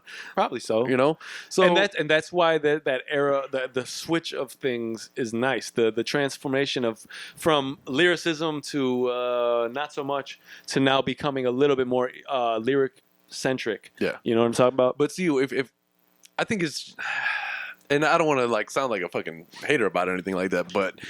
And we've already been over. I don't mind sounding like a hater when I intend to sound like a hater. A big fucking hater. I'll make it known when I want to be a hater. All right, fucking Alicia Keys. Shut up. If you're making, let's say objectively, you're bringing home $1 million a year. That's crazy amount of money for anybody, right? Oh, agreed. So if you're making money like that, and a doctor doesn't bring home that kind of money, right? But they have to go through 8 years of school, get certified, pass all these tests. I see you. So, but that's the point. That's the point of this. all I ask The is point that of this is to show your skill and be okay. all I ask is that you know your history. You know, like think about it. Back in the day, I'm with you. all I'm these- with you, all but these people artists, aren't that way. They wouldn't like necessarily steal the flow, but they take certain things from other artists back in the day that you wouldn't even catch it at first, right? Until you went back and heard that song. They're like, oh, this fucking particular line, that fucking Wayne and Jay song, right? He's like, fuck, I can't remember. Oh, let Miss Carter grieve at the funeral parlor, dripping tears down my sleeve. What's off of? I heard it, but where's that off of? You know, Carter 3, I think. And that was like an old J line from back in the day. So, and if you don't know so that, those you don't know references that. you don't catch. But to be fair, Unless you did your history, to be you know? fair, I still learn things to this day. Yeah, oh, yeah, that's me where that too. sample came from. Me too, for Oh sure. shit, I didn't know that was that. I didn't. You know, and I'm always happy You to know learn who does it. that a lot? Game does that a lot. Yeah. He'll take a lot of those like little old lines and and you won't even catch it until Yeah. you go back and hear that song. You're like, Oh shit, yeah. You know? No, But that's and all, again, here's the of thing. course, it's Here's the lost. thing about it, right? Because the way you're speaking about it is that you should be a student of the game in which you are in, correct? 1,000%. So, we're not rappers, although who knows? Anyway, I rap. Every beyond fucking that, though, episode. but what I'm saying is when I learn a new thing that I didn't know regarding the music that I love, I'm excited and happy that I filled that void of, oh, that's what that is. Mhm. You know, because to me it matters, and maybe what the point is it doesn't necessarily matter to all these kids. But they're In to it. me, that's They're a in lack it. of They're, I think to be fair to some of them, they're in it because of the money. opportunity it provides out of a place from where they're not. That's great, but a lot of Or these where kids come it's in not. 17, 18 years old and probably didn't really have to live through that much of a struggle. That's not you true. know? That's not A true. lot of it You is. can't blanket that statement because a lot of young, I'm not saying a lot it's of young, across the board, but a lot of them. some. Let's say some, because a lot of these kids come from real fucked up situations, and that's just what they know. Okay, you can say that. They but come. They even- come from a drugged up they come into the game drugged. you can That's say why this, there's the but mumbling. even going back to the 90s, those artists, a lot of them weren't even living that. But the fucking problem with lifestyle, those you know, like, those days is that there weren't as many. Even if there were as many artists, we didn't know they weren't as exposed to. But It, so we it's- can't say they were. The ones we know of, we know of what their story was. That's all fine. I'm saying is it's more rampant now. Oh, word. And Agreed. But I don't even think it's more rampant. I think it's more exposed. Yeah, probably so. But I think more so than it's more. It happens more. I think it was happening but as today- equally back then, but wasn't. I wouldn't say exposed so. as I think much. today it's more of a gimmick than it was then. Like now, Well, that's it's because a it's way, exposure. well, but now it's easier. Back then, it didn't matter. This wasn't. Now it's easier to spot Back that then, it exposure. didn't equate to exposure. It just equated to you being a drugged out whatever. Now it's because that is profitable. But then consider how many artists and then not to say that didn't happen back then too, but it probably happened a lot less. How many people actually have ghostwriters these days who are literally they're not living That's a their life? whole nother It conversation. is, but it's all intertwined. All I'm saying is so you okay, should have to know your history. Know So, some of your history. That you being know? said, can you give me a soft or a hard top 5 right now for yourself? Not without being eaten up by whoever is watching. Eating up. Fuck them. What's your top? We've already been through this. Subjective. If you don't like it, fuck you. Go make your own. What's Before I answer that, and I was having this argument the other day. okay. When you put together your top whatever list, do you include Andre 3000 No. in your list? You don't. That's the argument I have with if you say that. Okay, so it may not be 100% the same, but I feel like it's in the same vein. That when you rank MJ, you have to rank Scotty somewhere near him. Right. So Big Boy is not getting the attention he should as one half of Outkast. Right. If you consider Andre to be this GOAT, you know he's got a partner that was one half the formula. Well, not only that. Oh, but Big Boy's not on We're these talking guest about Big tracks. Boy. Yeah, but Big Boy was on every fucking Outkast album, obviously, half and half. And there's a reason why Andre is held in such high regard. Because Big Boy was there too. And if it wasn't for Big Boy, Andre wouldn't be what he is. And that's just I simple. think Big Boy is more deserving of a ranking than Andre 3 Stacks because his activeness he in hip-hop. has solo albums. Yeah. So Big Boy. I mean, Andre just kind of gives you feeds you a couple things here and there. Right. Yeah. And don't get me wrong, he has some impeccable feature verses. Yeah. But you don't have one solid body of work as a solo artist for me to go off. Enough. Which is, and I'll tell you this, and I probably Woo! people probably hate me for this stance too. But for you at all to put Lauryn Hill in a top 20, even a top 50 Lauryn argument, Hill ain't even. I'm not even talking Lauryn Hill, yo. We've already been through the idea that they talk about how she's not the one that created, like she didn't write all her shit, whatever, that she didn't. Which I mean is not uncommon. So whatever. But that goes into ranking. That goes into ranking. It does. But to me, you're touring one album for 20 years. You cannot be bothered to show up on time for most of those. She never, dude. She just recently did the same thing like a week ago. Yeah. So anyway, no, I'm not. That's just how I feel about. I'm not talking Lauryn Hill in my top anything. She's not even my top human beings. So top 5. That haircut's whack too with that bald ass. To me, Big and Pac are not in my top 5. No, they're not even my top 10. And don't get me wrong, the bodies of work that they delivered, I think we've discussed, they're like 9 and 10 respectively. Yeah, don't get me wrong, like the bodies of work that they produced, and it's hard. You can't say that. Oh no, I'm not saying that they're not good. Because no, you said body of work. Big's body of work is not so large. This is true. But that's why, because Born Again is posthumous. Yeah, but that's most of Pac's thing too, and a lot of his shit. So Pac got mad albums before he died. He had Tupacalypse Now. He had Me Against the World. Look it up. I guarantee he had like 4, maybe 5 albums before he passed. No, because when's the first time he dropped? What, like 90? Yeah, Machiavelli was posthumous, but it was recorded before then. It was to be released. Yeah, I don't know. That's why I fucked your bitch, you fat motherfucker. Get money. So all I'm saying is they're not really like. So All Eyes on Me got his greatest hits. Why do you have 1,000 fucking spots for his greatest hits? Don Illuminati. Are You Still Down? I don't know. It might just be. Are You Still Down? Yes. Me Against the World. Yep. The fuck? Pac had at least 4 albums before he passed. Big only had 2, right? And not to say they weren't great. Born Again was whatever. But all I'm saying is you said body of work. You can't put them both in the same category when you say body of work. Pac was in the fucking studio daily. Okay, it looked like Big didn't. Looked like Big was eating a lot of food, yo. Let me get to my point. So the idea here is, right, no their body of work, God bless the dead, RIP, whatever that is. Whatever their body of work is, they were great, but they were also cut short. And I don't want to try to sell them short based off the fact that, hey, if they were still here, would they still be great? But that's all subjective too, right? That's what you got to put pun. Then you're going to have to throw pun in that conversation. And I would. You know?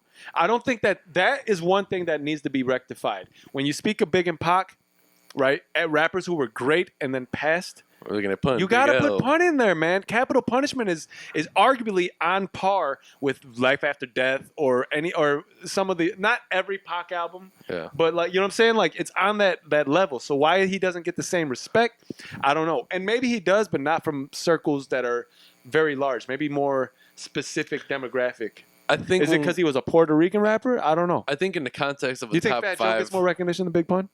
Yeah. Yeah, me too. For sure. I'm with you. Don't get me wrong, I like Fat Joe too. Word. Terror Squad, I mean, they did their thing for a while. And honestly, I mean, even to this day, I've listened to some even more recent Fat Joe shit. I'm cool with it. Like, yeah, Fat Joe can still spit, and I would say that he probably does get more. And to be fair, it's probably because he's alive, and I think he got better since Jose, honestly. Oh, easily. So that's the problem with these dead rappers, right? You don't know how they would have progressed. Would they have dwindled? Would their albums have gotten worse? What would have happened? I think in the context of a top 5, they have the benefit of, obviously they were killed, but they have the benefit of that specific thought. Like they're not around, we don't know, but we can't say, so they are what they are. But that one album was what it was. Yes. In the context of a top 5, when people put these lists together, I think they also leave out. They have like their mind on what this particular rapper belongs here, But there's a lot of people who are lost in these top 5s, like who should go there. Everybody can't get in there though. There's only 5 spots. Everybody can't, but I mean, largely. Should there be a 1? Largely, should there be a 1 and a 1A and a 2 and a 2A or 3? Should that be the case?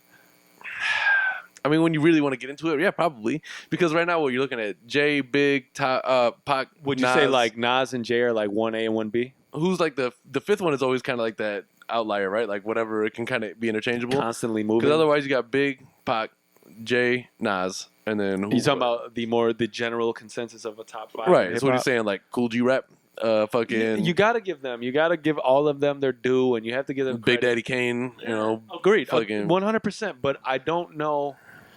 It's such a subjective list, right? Because not only because they existed and we know how great they were doesn't mean that we have to place them in our top 5. Because top 5 is your top 5. Who you've listened to most, who you enjoy, what music has resonated with you more, right? That's why I have to say that with for Joe to be whoever's list that was, for them to be top 3, that person had to have gone through something, right? Because Joe can rap. Joe is a lyricist. Joe can fuck somebody up, and I'm of 100% of that mind state, and I won't deviate from that. I agree. Yeah. But I will say that his mood music and his more emo music, whatever, darker, is more prevalent in his catalog, right? So for somebody to rank Joe at 3 means that they've gone through something, and Joe's music has been therapeutic to them. How many songs do you start like relate to it? You know, like That's it. You in that mood yet? Like that's it, man. That's shit. So there's I could put together probably 20, 25 songs of Joe's that would, if I was in a mood, I could put there, and it would keep me in that mood, but where I want to be. And I'm saying that whoever placed them at 3 had the same thought process in life, and right, you can't fault them for that. I'm inclined to say anybody who put them at 50, right? You can't fault them for that. Joe's music, they didn't resonate with the mood music, but they fucking thought Rage in the Machine was fucking impeccable, which it was. I was so happy that it was his retiring album, because I for so long wanted Joe to just release a just straight lyrical fucking album, and I feel like Uncle Joe is his top 10 songs ever for sure. Well, you know what's funny, when you talk about Joe Budden, a lot of people lose his self-titled album, the debut. Like that album is fucking heat for the sure. most part. Like, but anyway, when I'm talking top 5s, I think it's hard to do like an overall top 5. To me, it has to be subcategories, because if you're going back to like 80s rap, right? It was super impactful, but it was also like most of the people who were coming out in the 80s were talking about their fucking like come up, you know? Everybody in the 80s was talking about what they were experiencing in their setting that they were in, and like how it impacted their lives. NWA, all these like fucking, you know, whatever. So to have a top 5 in the 80s without putting like Rakim, you know, like there's certain people that have to be there, and a lot of them set the groundwork for 90s rap. And the thing about those days is that in the 80s, music rap was still fairly young. So your top 5 wasn't, you didn't have the plethora of artists that you do 30 years ago, 30 years later. But you wouldn't without them. Huh? Agreed, but you wouldn't without them, you know? And the context of their rap was different. Oh, so you have to rate them as your pioneers. Your pioneers, you're gonna have your founding fathers, right? Of hip-hop, right? The trailblazers of the art, right? But not only that, but people who broke down doors. You should separate that, because you go back to what 1973, right? The birth of hip hop in New York. They weren't really. It wasn't so focused on the content. It was more just party type of shit. The hip hop when it started out was about the DJ. This was the theme song MC. to our The party. MC was there to support the DJ. Now it's changed where the DJ's there only to support the artist. Right. And that's changed. I think you're 100% right. You should definitely have to differentiate. You shouldn't even include them in the argument of top, because they are a different tier, right? They are the those who paved the way for these who are now here and the great artists we consider today. They have to be in a whole nother section of consideration and appreciation. Well, so you got 70s, you got party rap, right? The shit that started to fucking set the party off. Everybody's come dancing at the house party, listen to the shit. Right. 80s, you got relate to your surroundings or use hip hop as an outlet to relate to your surroundings.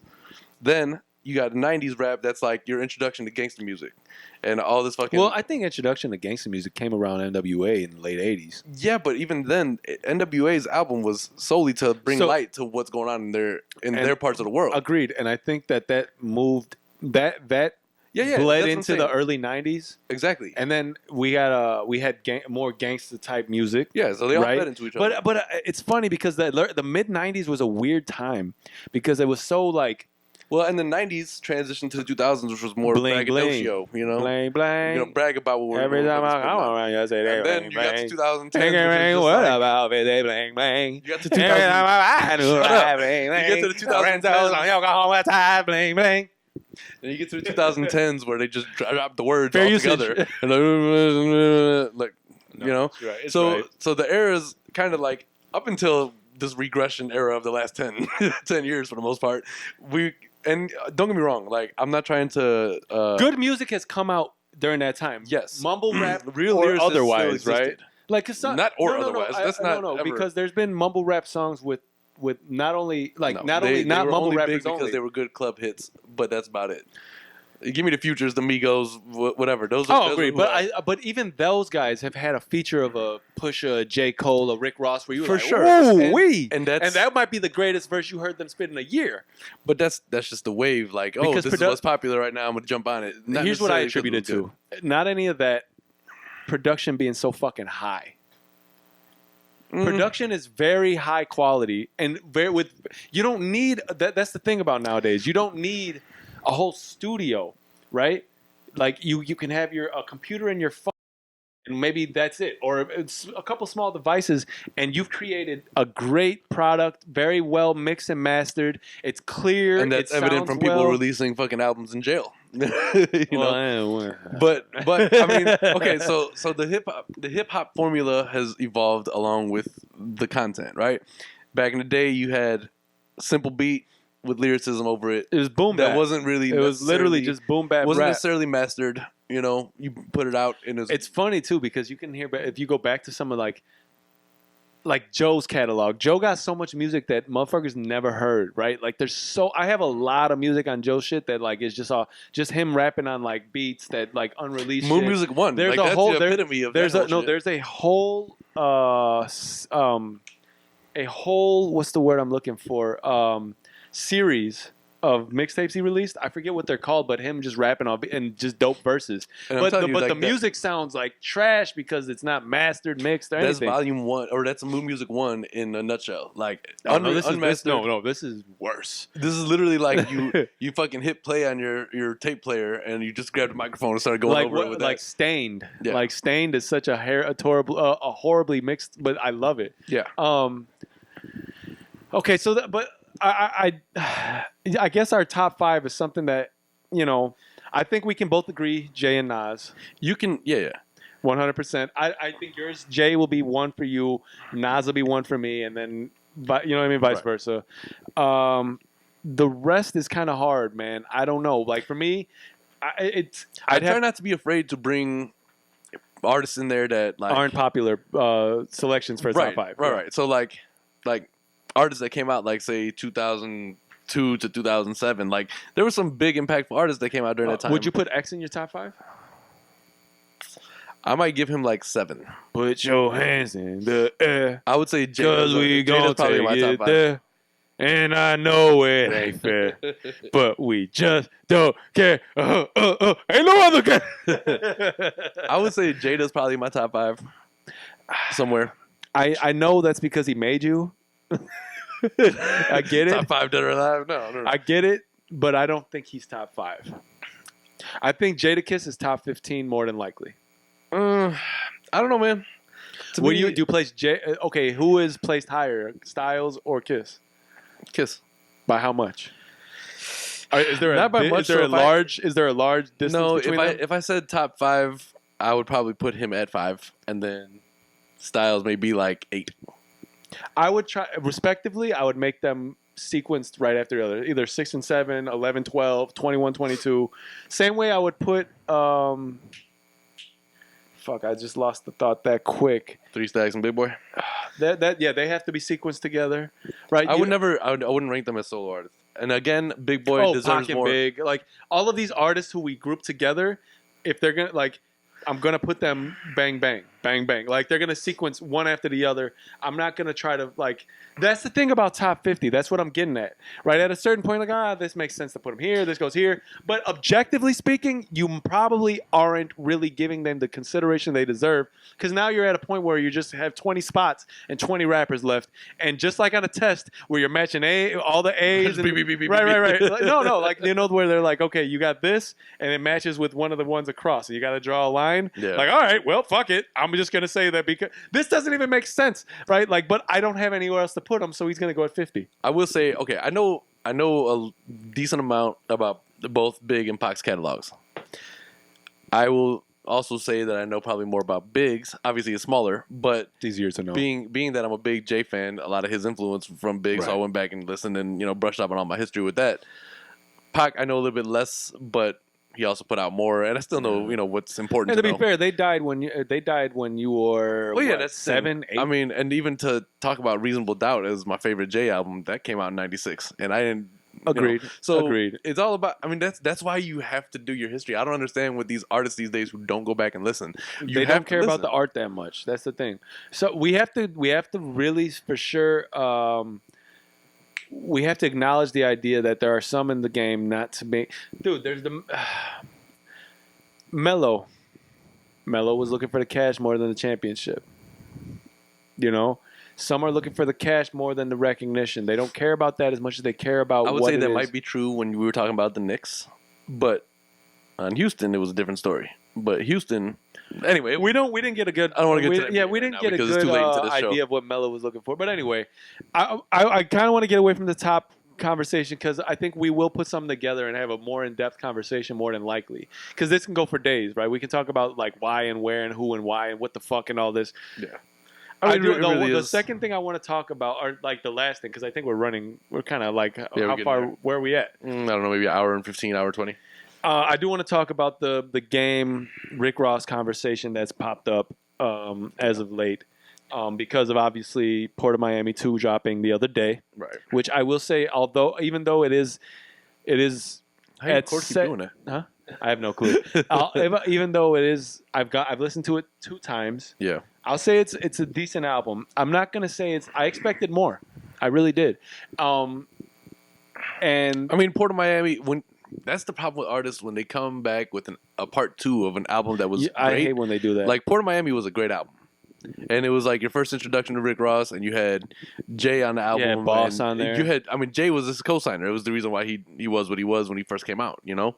The biggest boss that you've seen. But to release a part 2 of an album that was like so majorly successful, you gotta swing with all your might. Type of thing, look at Lil Wayne. So let me ask you a question. 2 and 3 were fucking dope. Port of Miami 1, Port of Miami 2. Yep. Which one is better? First one, right? I'll probably say the first one based off when and what it meant and all of this and how it took things by surprise. But okay, so lyrically, but I will say that. But I all feel that like shit. maybe they're equal in my eyes. I really probably should go back and revisit Port of Miami 1. Port of Miami 2 still needs a few more listens. What I'm trying to get at here, but I don't know. I really can't say. It's hard. I expected more from this album, to be honest. what I'm trying to get at is Turnpike Ike is dope. you're talking about Ross and Game, and they both had Track with Nipsey too. Yeah, well, even the one with Drake is pretty cool. I was listening to it the other day. Agreed. There are some good tracks, but I expected more from the beginning. So what I'm talking about here is you're talking about the Game versus Rick Ross, right? And they both had impactful first albums for the time that put them on the map. What is the better debut? They both released. What's the better documentary? Debut? Oh, 100%. They both released a part 2 of their big first solo studio album. Did they? So who did it better? Yeah, documentary 2. Game for sure. Game did it better. But that leads me to what I believe is that Game is a better rapper and it has a more consistent, stronger catalog. Not that Rick Ross. I will say that it's not far from Rick being in that spot. Rick Ross's albums fairly consistently great. Not great, but dope. Right? He has had great ones in between, but Rather You Than Me or Better You Than Me, is it? Not Rather You Than Me. Rather You Than Me. The last joint his last offering was way better than this one. Was that the last one? Or was it deeper than rap? No, It was Rather You Than Me, right? That's the one where he got that shit. Idols Becoming Rivals and shit. We were talking about Baby and shit. Yeah. I'll say that was a better album for sure than this one. I'm just saying I expected more. Like when you turn a Rick Ross album on, there's specific feelings you get, like mafia music. Like that fucking track is so goddamn dope. And you already know how I feel about the importance of an intro track. It doesn't even need a name. Don't fucking agree. name it. I don't care what the fuck you name it. Name it number one. It doesn't matter. It needs to be the fucking intro to what I should expect for the rest of the album. And I don't feel like that Wale track was it the Wale track? Number one, right? Yeah. I didn't feel like it was a good. Maybe it was though, because it was lackluster as, you know, relative to his other albums. This album was so far. That is why Documentary 2 is it 2 or 2.5? Well, he did 2 both. and then 2.5. Yeah. Which I thought 2.5 was actually better than 2. I'd have to go back to listen to say that's true or not. I believe that's a better. I've listened to shit out both those albums. That's a better So follow up to the first one, right? The documentary series is better than the Port of Miami series, which you can now, I guess, consider a series. Yes, but saying that makes it seem like it's leaps and bounds, which maybe it is, because that's not very far. We've already established that. So maybe it's not very far. It's not far off, right? But maybe it is. So okay, I look at both these artists, do consider Game a better rapper. When I look at both these artists, I try to start where they began, right? So when Rick Ross came out, he had a Hove cosign, and that's kind of what put him where he was. Same thing like when Jeezy came out, Hove was what made him, you know. And then Game, of course, had Dr. Dre and 50. Your cosign matters, yo. It does, but I think we can rule that out of both of these two because they both had big cosigns to begin. Like when Ross came out, so basically they cancel each other out. They cancel each other out because whether you're comparing Dre and 50 to Jay, that's a wash. Like both artists you're going to pay attention to. Right. I agree with you. However, I do think that the advertisement, I guess, for Game's career to begin was a little bit different. So like Game had big hits that he was guest verses on with as part of G Unit, obviously. Before he introduced his album. Before his album came out. What was Ross on before? Anything? I don't know. I can't point to it. But I know Game was on. What's the first single off Port of Miami? Hustling. Every day I'm hustling. Yep. That. Okay, so who had the better debut track? Hustling's hard. Now yo. you're talking about the single on their debut album. Hustling's right? fucking hard. Okay, so what would you consider the single on Documentary? Because he had Higher, he had Hater to Love It. How We Do, I think. How We Do. They're close. They're close. Hustling's probably better to me, which is weird when I think about that. So,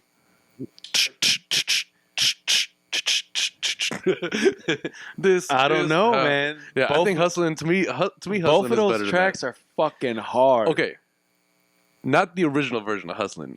The remix is better With Jay, Yeah, but that don't count.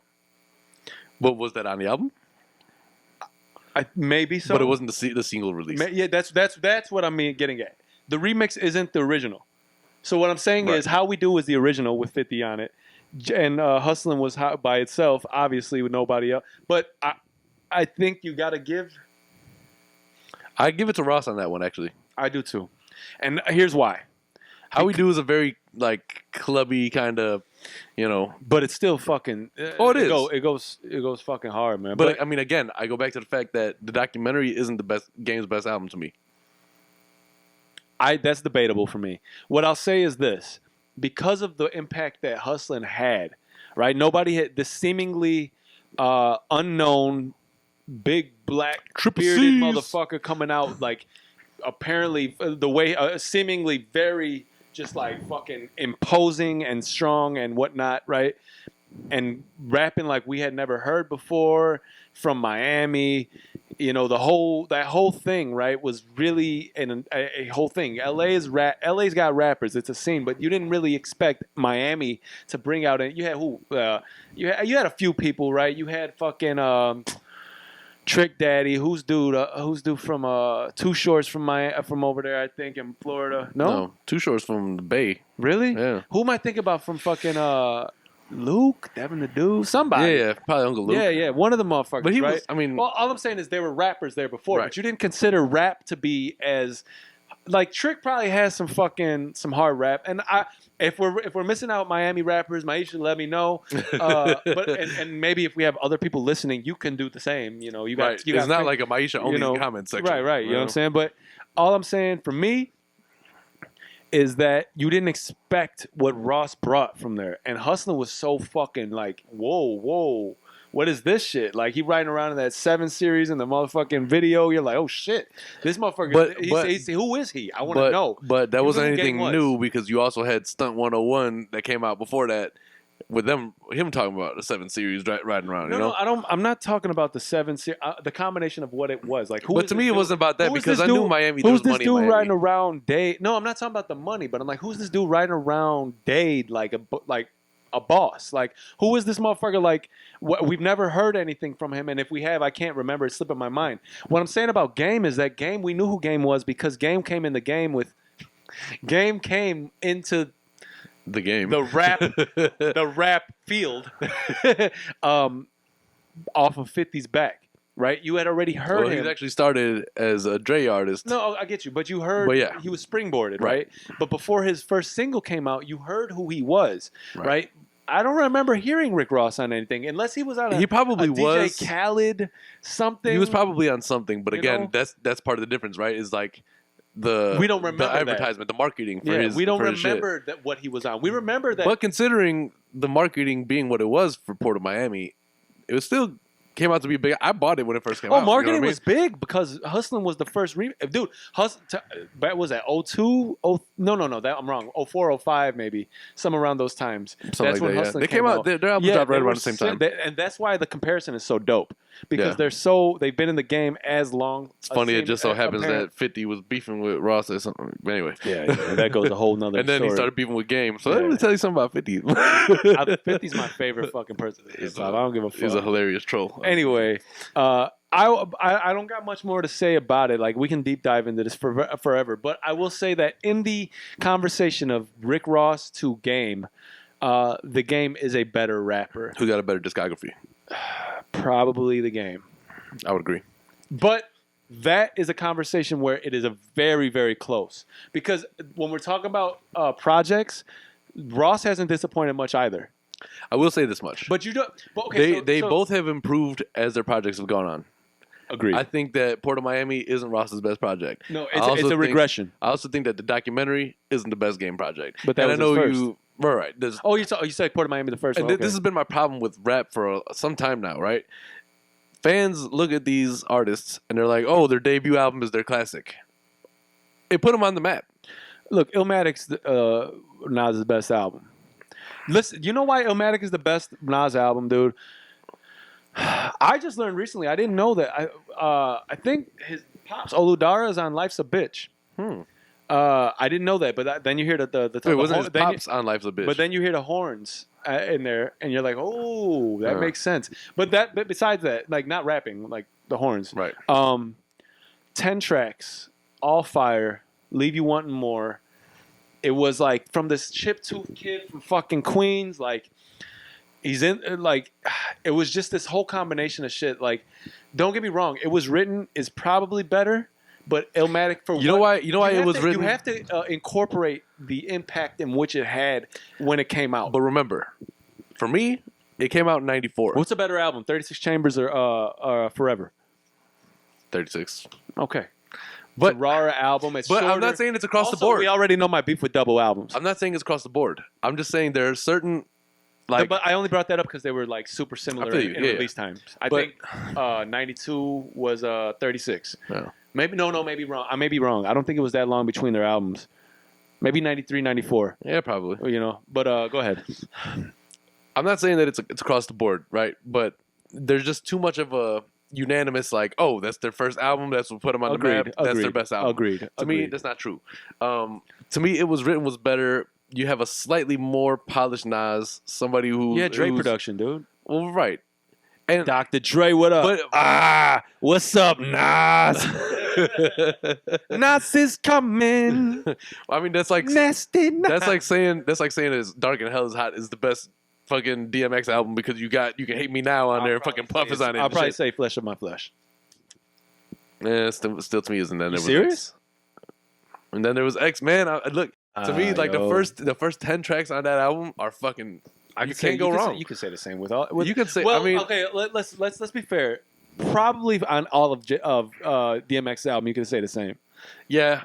I mean, That's okay. why he's got to be held in such high regard. You have to argue the idea that DMX is deserving of a spot in your top 10. Like you can slander like, oh, Party Up is just like a whatever song, but even that song is fucking dope. I want to say though, that being said, we have to remember that not everybody lived through. It's important to acknowledge the idea. This is good though because those people who haven't lived through it need to listen to this and go back and listen. And I agree, but what I was going to say is it's important to acknowledge the idea that to have lived through the time when the album was released specifically. Right. Okay, but when again, look at me. Right. Listen. I wasn't that person. But you had benefit of me. That's a whole nother story. No, I'm saying you listened to it as I did, even if you didn't know you were listening to it. Right. Right. For somebody to listen to an album, for me to be able to go to the store and buy it the day it came out, and listen to it and absorb it, and the same time everybody else is the music industry, other friends, all of that. That is a benefit that we are those who are able to do that thing have. Yeah, and I guess it holds more value to those. To go back, right? Because to listen to a Nas album in the 90s that came out in the 90s, but again, in a time where the music sounded like music came out in the 90s is different than for somebody who was now in 2019 to say, hey, I'm gonna go do my research and go hear what Illmatic sounded like. It's not gonna sound. I hear you, but this is why I can't agree. This is why everybody's ears change. I can't agree with that because to me, a lot of the albums that were very impactful and that meant a lot when they first came out, I wasn't around to appreciate them until like I turned 10 in '99, right? So over the next 2 years, I'm going back. I'm catching up. I'm what listening. I bumped, you bumped, even if it was subconscious. But what did it mean to me? I couldn't understand the content. It doesn't matter. It does. I'm telling you, because music is what music is what feelings sound like. So what you heard, right? Regardless if it resonated, it did obviously. Firstly, but even if you didn't realize initially that this was a huge, impactful part of something for you, when you heard it later on and it was something you were a little older to understand, you already heard this at a certain point, so you can reminisce and reference back. Oh, I heard this when it first came out. Okay, so then I didn't. Let me ask you this. It takes a lot to be around when that came out. Let me ask you this. These 19, 20, 21-year-old artists right now that are big, what inspired them to do what they do? The artists before them, I'm not saying. So when they were 15, 16, 17, the shit they were listening to? Yes. That's what inspired them. Yes. Okay, that's bullshit because you look at an artist like YBN Cordae. He's young. He's like 19, 20 years old. He's an anomaly, though. He's an anomaly. He's not an anomaly because that happens. That's why I just at the opening of this podcast, I said we have to acknowledge the idea that it might be trending backwards. But he's an anomaly because he's the first one, I will say, in recent years, meaning the last 2 to 3. I was listening to something today with him on there and Anderson .Paak, and he's like something about like 2004. He was like 9, and Anderson .Paak was like 19 or some shit like that. I don't know if that's like specifically the years. Agreed. That's why. But he's not the only artist that's like that. Some of them, there's more out there than you're aware of, probably. But I haven't been brought. Their music hasn't been brought to me, or I'm not privy to what they've released. And that's fine. What I'm of course, saying about YBN Cordae is that he seems to be the trend to go back towards lyricism. He's an anomaly for me at this point because there's not too many like that. The artists of today are those who are these 19, 20-year-olds. They are only influenced by what they've heard in the last 10 years. Drill music, Chief Keef. All these motherfuckers who made this music that was precursor to the mumble rap is what they were influenced by. They can't go off of what we were influenced by because you can't jump back into an era. You can't. You can't jump back. Dude, you can't go back to a point in 96, 95, 94 where baggy jeans, fucking Carl Kanai, Jabos, all that shit was a fucking thing. Where the clothing and the feeling around, the music, you had fucking cassettes and CDs. You didn't have streaming. I guess for me, it's hard to jump back into that era. It's just hard for me to understand that. And not to understand, but just to, like, familiarize. Like, okay, I told you, so bro, you're if I'm going different. back, You're not the same as a kid that's somebody your age. but it's about that anything. didn't It's not- have it's not an just older about rap. brother who introduced music to you. That's you were fine. introduced. It's just like when they play music. It's fucking stupid. I don't think it works. But when you motherfuckers play music to a baby in the womb, right? It's a subconscious thing that later on you may be able to reference. Like, oh, That's fine, shit. but everybody got a We brother, like- we a were- pops, an uncle, Dog, a cousin, we were just a playing friend, fucking somebody. If I Could Change the World, fucking Eric Clapton while detailing a car yesterday. Don't tell us and that. We Don't both tell people that. we were both singing along. I wasn't to it. singing along. Don't tell people that. Shut your ass up. We were both singing along to it. There's a reason why we know that music is because it Yes, was but- around us and we didn't even notice it. Okay, so something had to make these people want to be music artists. Music and it's not just okay. the bullshit that came out the 5 years prior. Beside the woman that was sitting in front of me in my music class some years back that said she doesn't have a favorite genre of music because she doesn't have time, most people have music in their body. Music, dude, vibrations and rhythm is in you, even if you're a white person. I understand. Right? But So you're looking at this too one-sided, okay? And maybe I am too. I think you But- are. but the Because thing what I'm is, telling you is listen, you're, if you're- you're saying it's hard, but for most people, it's difficult to jump back into an era. Okay, if to you're an artist feel today, like a house party, there aren't house parties. if you're a new anymore, yo. artist today and you're 20, 21 years old, Yeah. you're still, if you go back, radio, club, whatever, you're still hearing shit from early 2000s that's coming on that's still impactful That's today. fine. So nothing about that makes you say, oh, this artist is pretty good. Like, let me see what else No, they got to because offer. that's not there's the- not, that's not there's the not era- a dad, an uncle, a brother, a cousin, Because a you fucking can- friend, we can somebody all- who's introducing you to this We shit. can all reference the classical music section on the radio. And Yes. unfortunately, sir, something that came out in 2001, 2, 3 is it's already 15 years old. I It makes agree. it a classic. It makes it a throwback. So regardless of what you're saying is that, yeah, they can reference these things. What I'm telling you is referencing them and being around when they came out. When fucking Hard Knock Life came out, and when that shit came out in 98, right? When you listen to that shit and you were there, you were able to. You watched a music video and shit. You were 10 years old, right? But you were able to listen to it. Well, music videos were the Regardless channel of how old you were. It's not you have to reference back. Right. All you got to do is think. Oh, I know how that felt. I know the feeling of that. I remember how clothes were. I remember how people acted. It wasn't this whole weird life world that we live in now where streaming has just completely changed the game. But my problem with what you're saying is hip hop is the only genre, or I'm not even gonna call it hip hop. Rap is the only genre that you see this. Country music, Yeah, because there's influence preview. Hip hop is the umbrella. Rap is the Right. one of the art forms. Right, so country music, you see the influence from prior artists. Not to make a Rap, country rock, album though, you yo. see it from prior. So what are these fucking motherfuckers' excuses? Every other genre in the world has some kind of influence from prior artists. And there's brand new 17, 18-year-old artists in any fucking genre you name right now. Because you're who are right. still Rap is appreciating different. praise. Rap is the anomaly in that. Rap is No, not, it's because the fucking kids who are in it now are too lazy and stupid to care. Like, that's why your music is not important to anybody. you say who's- that, but yo, kids by nature are stupid. Don't give a fuck and don't care. I agree with you. So, but how are you gonna say that they should now these same stupid fuckers who in any other facet of life are really ignorant to a lot of the older shit should go back and reference it? You can't. I'm not even mad at the kids. I'm mad at the people who are, quote unquote, discovering these kids and making them something that they are now. The argument. I didn't discover you, but you lived with me when I was younger. You didn't have to go look for this shit. It was in the crib. You can hear it. Even if you didn't hear it like actively, you're hearing it. So it's something that when you listen to it later, right? It's like, oh shit, this brings me back. I know what it felt like. I still can't agree with you because if you go back to any genre, shit that I've heard We're not. years.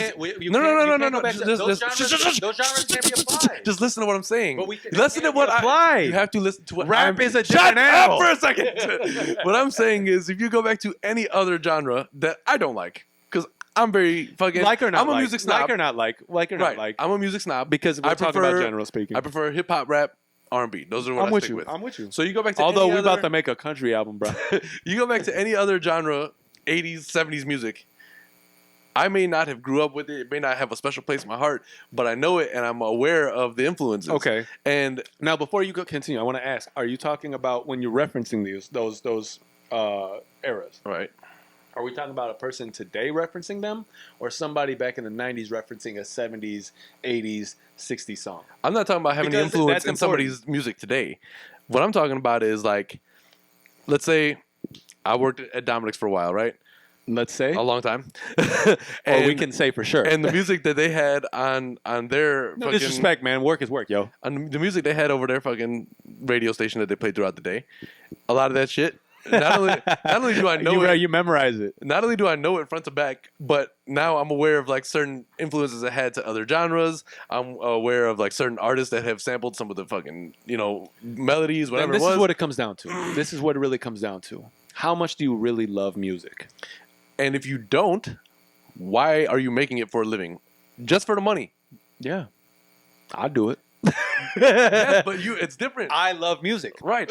But that's really, I think that's what this conversation. I just think comes down to. there's Really, no appreciation for the history that has made you capable of putting out this music and living off of you it. can't. They're kids. Well, fuck those kids. I get. Listen. You ever I seen get that it, Michael but Jordan we're meme having I where it's get like, it. fuck them kids? We're having I feel that way. We're having an objective conversation about it, though, right? Yeah. So it really is just a matter of how much do you love. Because if you really love something, right? You let it go, and if it comes back, it's there to stay. It does, but but what I'm what I'm saying is, if you truly loved music, then you would be engulfed in awe.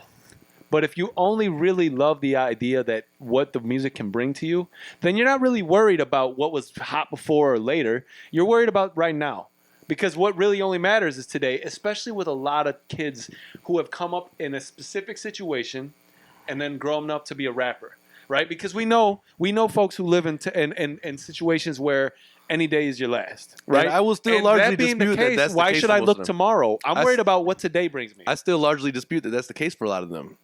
In the history of any kind of rap, that has not necessarily always been the You case. saying If you go- they're manufactured? Yeah, like Okay, so that being okay, if you're And even- okay, that and it doesn't then have to be rings true. it doesn't have to be a rings- first-hand then it account rings because true. it's never always necessarily been a first-hand account thing. It could be a second-hand thing. You But see it in that, your but house, to me whatever. that rings true. If you're manufactured, you're still that still to me means you probably don't love the music too much. I agree. So, But I this think is we're why saying the same thing then. This is why the passion in the music sucks, and that's why I can't get along with it nowadays. Because like 9 out of 10 artists that have released in the last year are probably nothing that I care about because they don't care enough. I think I've said it. You know where my shit is. So I've become usually when I'm just exploring music, right? Now it's just a matter of me exploring new R&B acts Yeah. because I love R&B, right? And I really like where R&B has gone.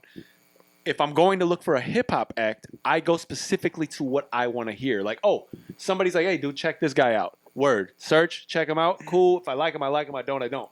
But I'm not really on this. I'm going on Spotify and I'm just going to explore these new artists because to me, it's too hard to find somebody you really like as a rapper. R&B is a different story because R&B is transformed a little bit. So for me, Yeah. rap is like But see, R&B has stuck with the same general formula. That's kind of in the last R&B. the way in the last music 10 is years, made may be slightly different, but the general they used idea, to cuss as much as they used the to. general They do in subject R&B is, now. and the thing is now is that a lot of the R&B artists are more, they're able to fucking go from one genre to the Oh next. yeah, They yeah, can- like you. They're and it's always been kinda like that. I mean, like, indistinguishable between a rapper and a R&B singer some days. and don't get me nowadays. wrong, because you had like 112 Jagged Edge who were jumping on rap tracks and killing it, But not they still rapping. did right, they did the chorus. They But did, now, whatever. now you can hear some R&B artists are rappers too. You know, Yeah. Chris Brown who wants to rap too, and and he was probably the groundbreaker for that. oh, Chris that Brown doesn't crossover, get any you know? recognition he deserves. No, Like people hate Chris Brown for I whatever really reason. despise like motherfuckers who talk shit like they ain't never did nothing terrible in their life. It just ain't been on video, asshole. Like Everybody's a kid. Everybody does some stupid shit. no, at some and he point. was so fucking young. And Rihanna don't even seem to hold any grudges. Like No. there's nothing there. They But seem cool now. Actually, Yo, fans are not only fickle, but fans are bullshit, yo. stupid. Like, Let me say this though: all you music platforms who like you separate your categories of music by genre. Hip hop, rap is not enough. You need now multiple Yeah, genres. there's got to be, and that's because I really reason why I say that is because when you look at hip hop, it's too broad of a category. Like there's so many different versions of hip hop and so many like lyrical rap to fucking melodic to And whatever you want to name. Saying that, I realized our flaw in our conversation. What's that? That back in the day, rap was rap, right? It would only stay like you'd have conscious rap, gangster rap, conscious rap, blingy bling rap, you know. But there was really just two sides to the coin, right? Yeah. That was it. As time has progressed, especially into the 2010s, especially, rap the doors have opened, right? So now I really don't even think you got much conscious rap other than you do still. Yeah, but who Yeah, cares? it's more backpack But who rap. really gives a fuck about Logic? It's more anyway? backpacker. It's more backpacker Who shit. gives a fuck about Logic? Is all I'm saying. But like beyond, okay, you got conscious, you got mumble, you got drug rap, you got gangster rap, you got R&B rap, go yard rap. you got R&B rap. There's so many different facets to it. So it's hard. I will say some of the new shit. I against my better judgment, I label it as rap. It's hard, and I don't think you're. It's not against your better judgment. It's how it's been placed. Yeah. Right. It's hard because you know it to be rap, right, and it has elements of what you know to be rap, but it's also implemented other things, which is a natural progression of music. This is However, true. that has to now be classified as a specific Right, genre. because it's how long have I been calling hip hop hip hop? How long have I labeled hip hop I don't know genre? specifically, but yes, It's been a long time, right? But I know I want to be time stamped. So how long have I called this hip hop? Hip hop. How long have I been saying that? For some time, right? been a minute. Probably almost a decade, or I've called things hip hop. I don't know if that far back, but It's been a minute. It's been quite a minute, and that's how I feel about it. It's still that. Well, see, it has so many poppy My problem elements is to it. like you take And it's hard because also the recognition that hip hop gets in the world is on a larger scale nowadays. well, you take hip hop. Which wasn't the same case in the early 90s, 80s, mid 90s. You know what I mean? It was big, but like UK had a big thing for rap. But like now you can go anywhere in the smallest countries and fucking they know who you are. You know, game rapping in fucking Switzerland is hilarious to me. Yeah. Well, so my problem is right. Hip hop is derivative of jazz, blues, probably maybe another element. Maybe a little rock. So the drums and all through that. developed and became hip hop. They're no longer calling themselves jazz, or calling themselves blues, or calling themselves rock. Now they're a completely different genre. So now what you're doing with today's rap is you're taking elements of 90s, 80s, fucking, straight like. And I think that's true. But as time has It progressed, can't be classified the same. as to me. time has progressed, right? So the way just what you said, in the 90s, you were implementing what you heard in the late 70s and the 80s for rap, Yeah. right? Today, you have to try to implement 70s, 80s, 90s, 2000s, 2010s. You don't have to. You don't have to, but what happens is it does. And it becomes this like, if you're not careful, this clusterfuck of just not so great music. Or music that won't survive the times. That's really what this conversation only goes down to one thing, and that's really just the ability, the playback ability, right? How well did your album or music or yourself age in hip hop, right? And a lot of the times nowadays, I think we both can agree, most of the artists that we've seen nowadays, the newer artists, right? And I don't want to generalize because anybody who grows and turns into a good artist, good for you, right? Because everybody, just like any human being, is allowed growth, right? But what's happening is a lot of the artists that aren't going to be here in 2 to 3 years because they don't have playback ability. Now, maybe 1 or 2 singles that they've released, right? Franchise, lean with it, rock with it. You know what I'm saying? Like, Yeah. if you hear that in a club, you're gonna be like, oh shit, it has that. It has that element. But what it doesn't have is the relatability that is timeless and ability for people to go back. And that's why I'm hard pressed to call it. That's why Joe Budden's music to me is so important. That's why I'm hard pressed to call it rap hip hop. Because if you go back now, like that boom bap sound, you have a simple beat with content that like it's near and dear to a certain demographic, right? Maybe drug talk is near and dear to these guys' hearts. Well, yeah, but being able to understand what the fuck they're talking about is important, right? Yeah. So you still have artists to this day who, I mean, the beats have progressed. They've learned how to make them better. There are machines that they've used to make production the beats has just gotten easier to do. And the mastering, the mixing, all that shit has improved. Not that I can do it. It's improved, fucking leaps and bounds. There you go again. That means not much. But I mean, if you go hip hop in the 70s, it's different than what it was in the 80s. Different was what it was in the 90s. Today, it's not the same. It doesn't have any of those Hip-hop. elements. Like, started off in the park. and that's the thing, right? Like, you don't have that. It's not back when hip hop was like becoming a popular genre. It was like you got groups of friends together freestyling and fucking like whatever, they have a beatbox or whatever it was.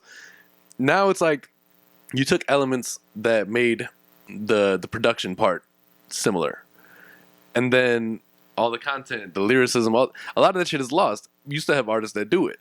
So to me, the popular music of today for like the new genre, those artists kids, are kind of an anomaly, like just like Corday. To me, they're in a different genre. They're in a different category. Because you still have like your fucking Royces, your Nas's, your people who are gonna spit and give you like actual content and be talking about something and you can understand every word they say. It sounds good. Everything's put together correctly. And then you got your people who are like, oh, this sounds like it'll be good in the club. When you're doing drugs on the couch, it'll make you feel nice.